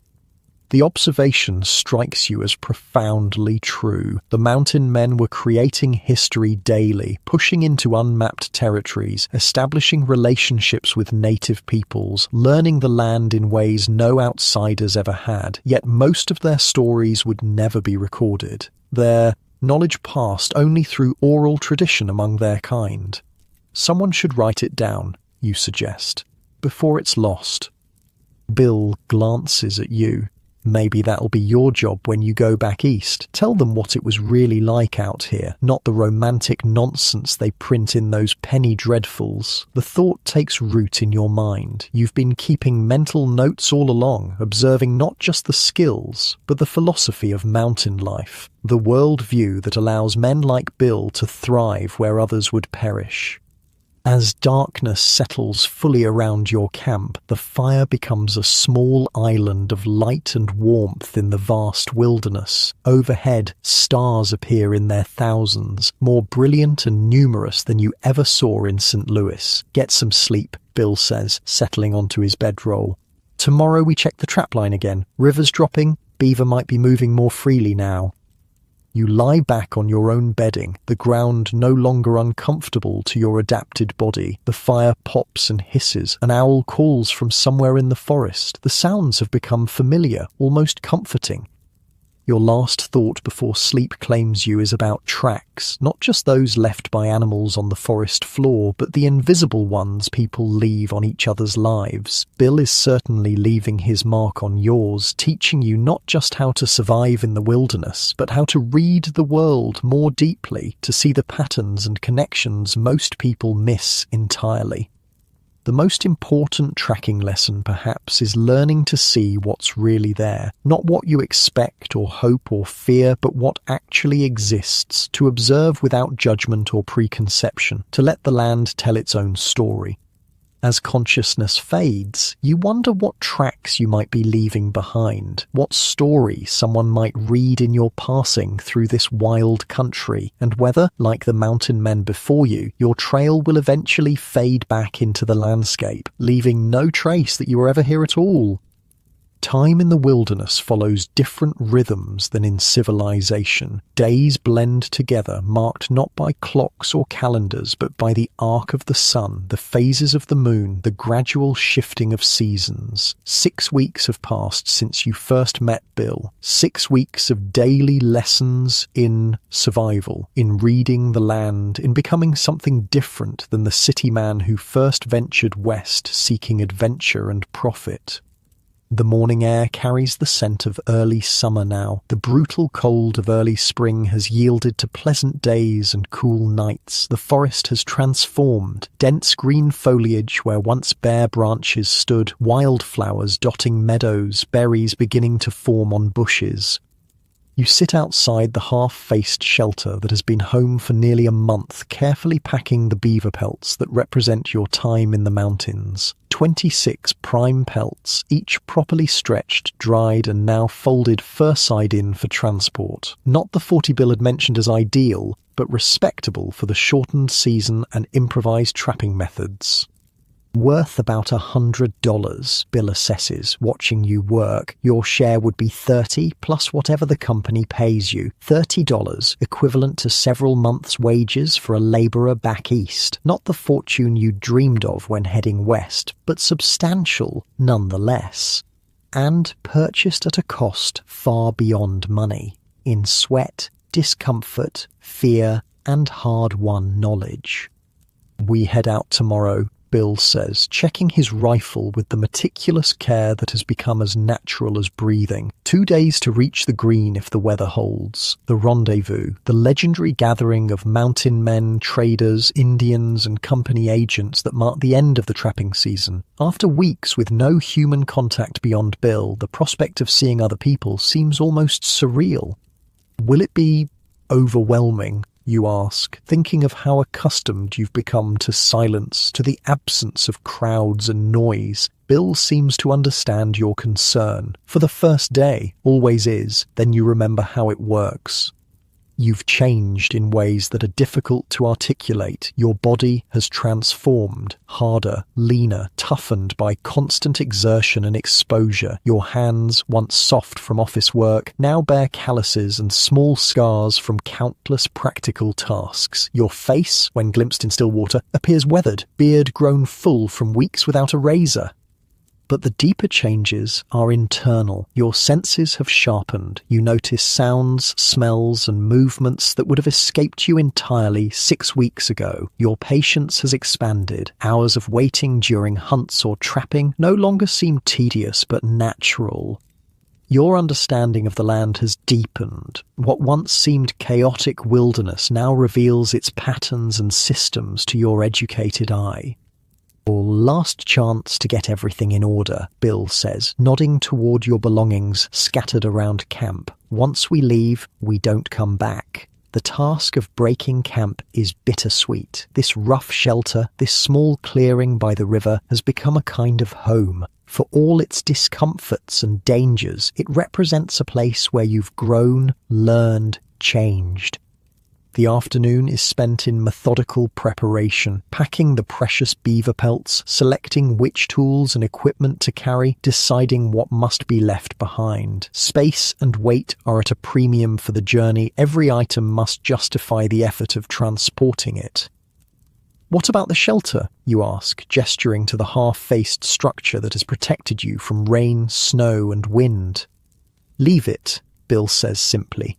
Might serve someone else in need, or return to the forest in time. The philosophy runs deep among mountain men. Take what you need, leave what you don't. Make your impact temporary. No permanent claim on the land, just a brief intersection with its eternal cycles. That evening, your last in this camp, Bill seems unusually reflective. Perhaps it's the transition from wilderness solitude to the relative civilization of rendezvous that prompts his rare openness. First season's the hardest, he says, staring into the small fire. Either breaks a man or remakes him. Which happened to me? You ask. Bill studies you across the flames. Still being remade. Process takes time. You think about the man who left St. Louis months ago. Full of romantic notions about frontier life, eager for adventure, completely unprepared for the reality of the wilderness. That version of yourself seems impossibly naive now, almost a stranger. Will I ever see the world the same way again, you wonder aloud. Bill shakes his head slowly. Can't step in the same river twice. Can't unknow what you've learned. Eyes open, stay open. You sleep restlessly that night, your mind cycling through memories of the past weeks, moments of fear and triumph, of discovery and disappointment, of growing competence and lingering inadequacy. The forest sounds that once seemed threatening now form a familiar symphony. The hoot of owls, the distant howl of wolves, the rustle of night creatures in the underbrush. Dawn comes with a heavy mist rising from the river, turning the forest ethereal. You rise before Bill for once, quietly stoking the fire and preparing a simple breakfast of the last deer meat. The act of cooking in this place one final time feels significant, a small ceremony marking the end of this chapter. Bill emerges from the shelter, noticing your unusual earliness with a raised eyebrow, but no comment. Together, you eat in companionable silence, watching the mist gradually burn away as the sun climbs above the mountains. Time, Bill finally says, extinguishing the fire with careful thoroughness. The packs are heavy, yours with the beaver pelts and basic equipment, Bill's with the essential tools of mountain life and whatever personal items he carries from place to place. Your rifle, as always, remains in your hands or within immediate reach. With one last look at the camp that has been your home, you follow Bill into the forest, heading west toward the Green River and the rendezvous beyond. The journey begins in silence, each of you absorbed in your own thoughts. The familiar weight of the pack, the rhythm of walking through varied terrain, the constant awareness of surroundings, all have become second nature now. Around midday, you cross from the drainage basin of your trapping river into new territory. The landscape subtly shifts. Different rock formations, slight changes in vegetation, unfamiliar game trails. Bill navigates with the confidence of long experience, occasionally pointing out landmarks visible in the distance. Ridge there marks the divide, he explains, indicating a distant line of higher peaks. Cross that, we're in Green River country. The walking is harder than expected after weeks of relatively stationary camp life. By late afternoon, your shoulders ache from the pack and blisters threaten despite your toughened feet. Bill selects a campsite near a small creek, dropping his pack with practiced ease. Rest here tonight. Push over the divide tomorrow. The temporary camp requires minimal setup, no elaborate shelter needed in the mild weather, just a small fire and cleared space for bedrolls. You help gather wood, your body moving through the familiar tasks automatically while your mind wanders. Bill, you say as night falls and you sit beside the small fire, do you ever wonder if this life will disappear, if there will come a time when no one remembers how to do what you do? He pokes at the fire, sending sparks drifting upward into the darkening sky. All things end, he says simply. Beaver getting trapped out, companies pushing west, settlers following, times coming when there won't be room for men who need empty spaces. The acknowledgement holds a quiet sadness. Bill and men like him represent not just a profession, but a way of life, a particular relationship with the land that can only exist in places untamed by civilization.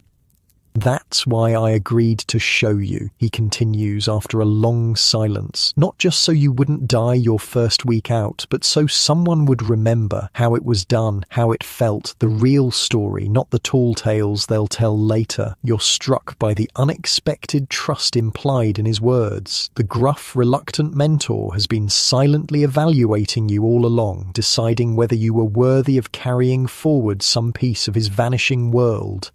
I'll remember, you promise, and I'll tell it true. A nod is his only response, but it feels significant, a contract of sorts between you, your obligation to preserve something of this life and these skills that would otherwise fade into history without record.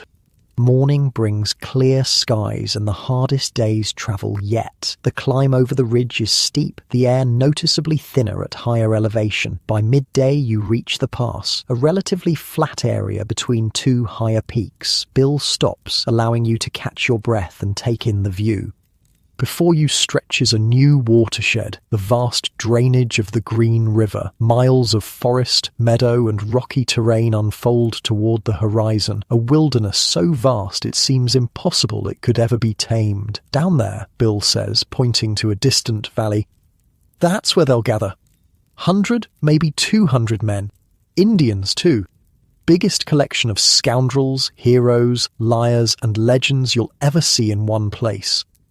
The descent is easier physically, but demands careful footing on loose rock and steep slopes. By late afternoon, you've dropped back into the thicker forest of the lower elevations. The character of the woods is different here, more aspen mixed with the pines, undergrowth more lush from a different pattern of rainfall. Bill's pace increases slightly, a subtle indication of his anticipation of rendezvous after months of isolation. Though he'd never admit it, even the most solitary mountain man valued the annual gathering, the chance to trade stories, share information about territories and tribes, and briefly enjoy the rough camaraderie of those who understood this life. Camp that night is made with minimal effort. The weather mild, the location less carefully selected than usual. Tomorrow will bring you to rendezvous, and the careful isolation of the trapping life will give way to the controlled chaos of the gathering. What should I expect, you ask, as darkness falls and the stars emerge overhead? Bill considers the question. Noise, trading, drinking, stories bigger than the mountains. Some true, most not. He adds a stick to the fire. Company men in clean clothes looking down their noses at the men who make them rich. Indians watching it all, trading furs and horses, keeping their own counsel. Sounds overwhelming after all this quiet, you observe.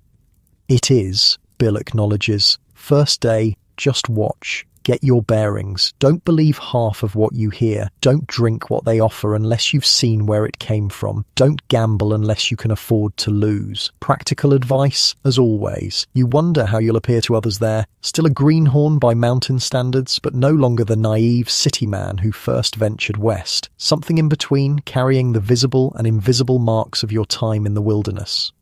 What will you do? After rendezvous, you ask. Bill shrugs slightly. Resupply, maybe head north toward the Yellowstone, maybe west to the Snake. Depends on what news comes in about beaver populations, tribal movements. Always moving, you observe. That's the life, he confirms. Stay too long in one place, you trap it out. Or someone decides it's their territory. Or you get too comfortable and make mistakes. The impermanence of the mountain man's existence strikes you anew. No fixed home, no permanent community, just seasonal rhythms and the constant calculation of resources, opportunities and dangers. Freedom of a sort, but purchased at the price of stability. Sleep comes easily, despite the anticipation of tomorrow's arrival at rendezvous. Weeks of physical exertion have taught your body to take rest when available, to store energy for the challenges ahead. You wake to Bill's voice, unusually urgent. Up, now. The tone brings you instantly alert, hand reaching for your rifle before you're fully conscious. Dawn has barely broken, the forest still shadowed and grey. "What is it?" you whisper, scanning for danger. Bill nods toward the edge of your small camp. "We have company." In the dim light, you make out 3 figures standing motionless among the trees. Indians, their faces painted for war, each armed with a mixture of traditional weapons and trade rifles. Your heart hammers against your ribs, but you follow Bill's lead, making no sudden movements, keeping your rifle ready but not aimed directly at the visitors. "Crow," Bill says quietly. "War party, but small one, probably looking for Blackfeet, not us." One of the warriors steps forward slightly, speaking in his own language. Bill listens, then responds with a mixture of words and hand signs, the trade language of the frontier that bridged different tribal tongues. The exchange continues briefly, then Bill reaches slowly into his pack and removes a small pouch of tobacco, one of his few luxury items carefully rationed throughout your time in the mountains.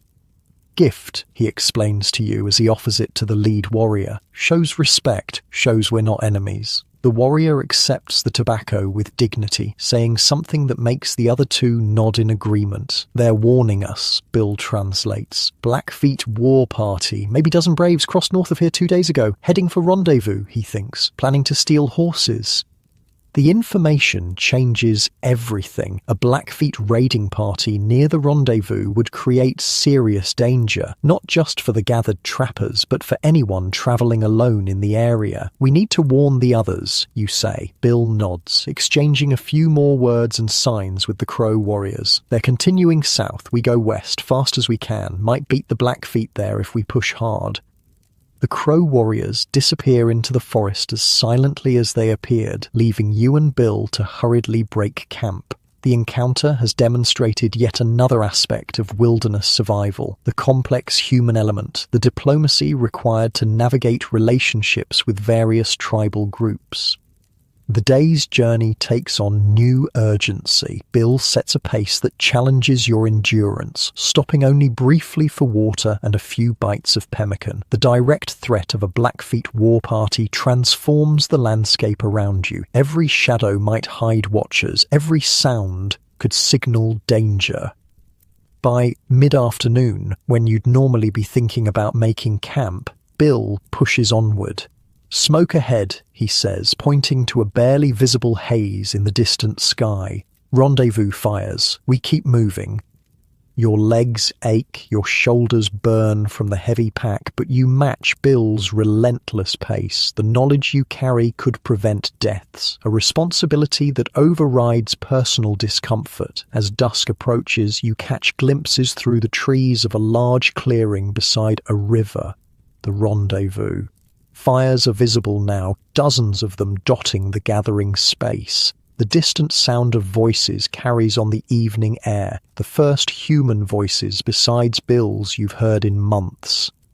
You expect to head directly into the encampment, but Bill veers slightly, approaching from an angle that keeps you in the tree line longer. "Caution," he explains simply. "Never rush into any situation, even one that seems safe." From the forest edge, you survey the scene before you. Tents and temporary shelters spread across the clearing. Men gather in clusters around fires. Horses graze in a makeshift corral. Indian teepees stand slightly separate from the main camp, their distinctive shapes silhouetted against the darkening sky.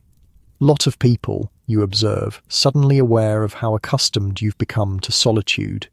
150, maybe more, Bill estimates. Good turnout this year. Before stepping into the open, Bill takes a moment to scan the perimeter of the encampment. No extra guards posted, he notes with disapproval. News of Blackfeet hasn't reached them yet. You follow Bill into the camp, immediately struck by the sensory overload after weeks in the quiet forest. Voices call out in English, French, Spanish, and various native languages. The smells of cooking food, unwashed bodies, horses, and smoke create a pungent mixture. Movement everywhere draws your eye, a stark contrast to the subtle, slow rhythms of the wilderness. Several men notice Bill calling greetings or raising hands in recognition. He acknowledges them with nods but moves purposefully toward a larger tent at the camp's center, clearly seeking someone specific. A well-dressed man emerges from the tent, clean-shaven, wearing a coat despite the warm evening. The company agent, you realize, the representative of the fur trading company that financed most of these mountain men's expeditions. Harrison, Bill addresses him without preamble. Blackfeet war party moving this way. Dozen braves at least. Crow Scouts spotted them 2 days ago north of here. The agent's expression shifts from initial irritation at the interruption to focused concern. You're certain? Crow have no reason to lie about Blackfeet, Bill says simply. Need to post guards. Warn the men. Secure the horses. Harrison nods, immediately turning to give orders to several nearby men. The camp's casual atmosphere transforms as the news spreads. Men checking weapons, moving horses closer to the main encampment, organizing watch rotations. You follow Bill as he makes his way to a less crowded section of the camp, finally dropping his pack with a grateful sigh. Now we wait, he says, settling onto a fallen log. Warning's been given, preparations made, rest is up to them. The reaction to the warning demonstrates the respect Bill commands among these men. Despite his preference for solitude, his word carries weight, earned through years of surviving what many others didn't. As night fully descends, the rendezvous takes on a different character. Fires blaze higher. Voices grow louder with drink and camaraderie. Stories flow as freely as the whiskey that many trappers save their entire season's earnings to purchase. You sit quietly beside Bill, observing the scene with the heightened awareness you've developed in the wilderness. The gathered mountain men represent a unique brotherhood, individuals who choose a life of extreme hardship and danger, who carry the knowledge of survival as their most precious possession. Like coming back to a village you visit once a year, Bill observes, watching the interactions around you. Same faces missing each time, new ones that probably won't return, few that somehow keep breathing year after year. The understanding strikes you profoundly. These annual gatherings marked not just successful seasons, but survival itself.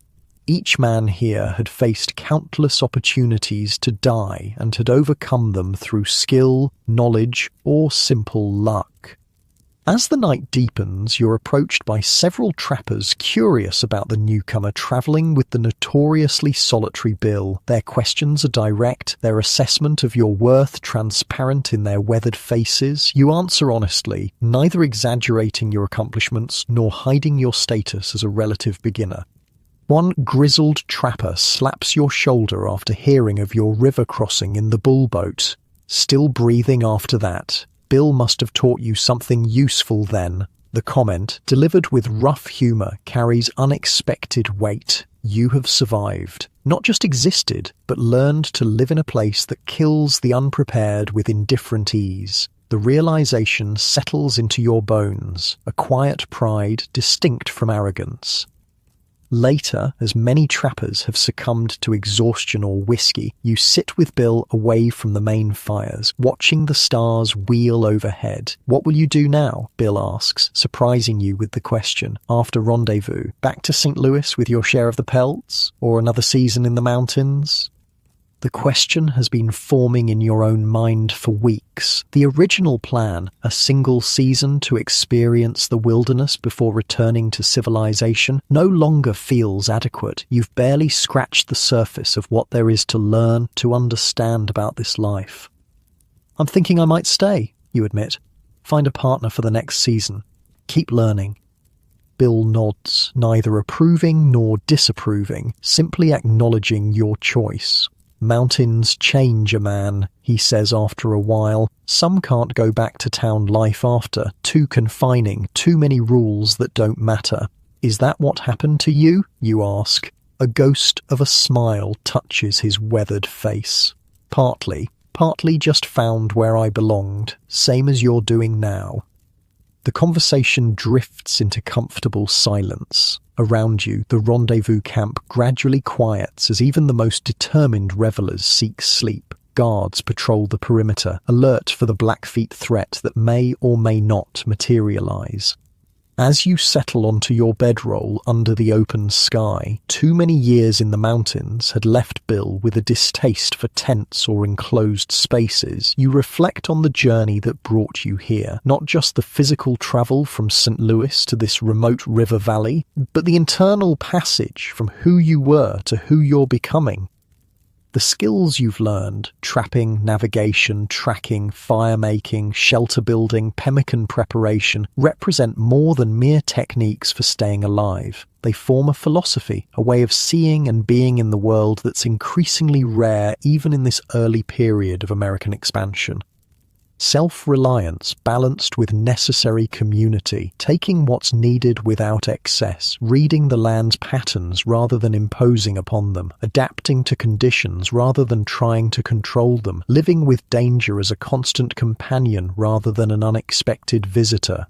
These mountain men, with their rough ways and remarkable skills, are already becoming anachronisms in their own time. The wilderness they navigate will soon feel the advancing pressure of settlement, of different values and relationships with the land. But for now, in this moment, you've glimpsed a way of life that few will ever experience. You've begun to understand what it takes to survive not just physically, but spiritually, in places where humans are not the dominant species, where nature's rules supersede human desires and assumptions. Bill shifts on his bedroll nearby, already falling into the light, alert sleep of those who know danger might come at any moment, a man who has found his place in the world, however temporary and shifting that place might be. As sleep approaches, you realize that the most valuable thing Bill has taught you isn't any specific technique or skill, but a different way of being. Present, aware, connected to the immediate reality of your surroundings. Civilization encourages distraction, abstraction, removal from the physical world. The wilderness demands presence, attention, direct engagement with what is. The stars overhead seem impossibly bright, unbounded by city lights or closed rooms. The night air carries the scent of pine, wood smoke, river water. Distant sounds of the forest blend with the quiet movements of the camp. Your body, tired but stronger than it has ever been, settles into the ground beneath you. This moment, like all moments in the wilderness, is both fleeting and eternal, part of cycles that long preceded human presence and will continue long after. Your participation in these cycles, your growing understanding of their patterns and meanings, connects you to something larger than yourself.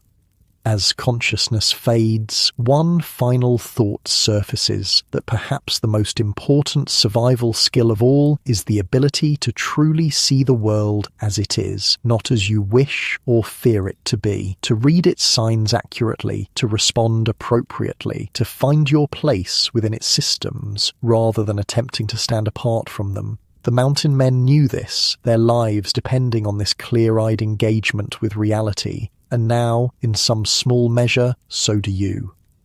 Sleep comes gently, carrying you away like a leaf on a river current, flowing through dreams of forests and mountains, of tracking unseen animals through fresh snow, of fire springing from stone and steel, of skills that kept men alive in a world both beautiful and unforgiving. A world that, like the mountain men themselves, is already beginning to fade into history, leaving behind only traces for those who know how to read them.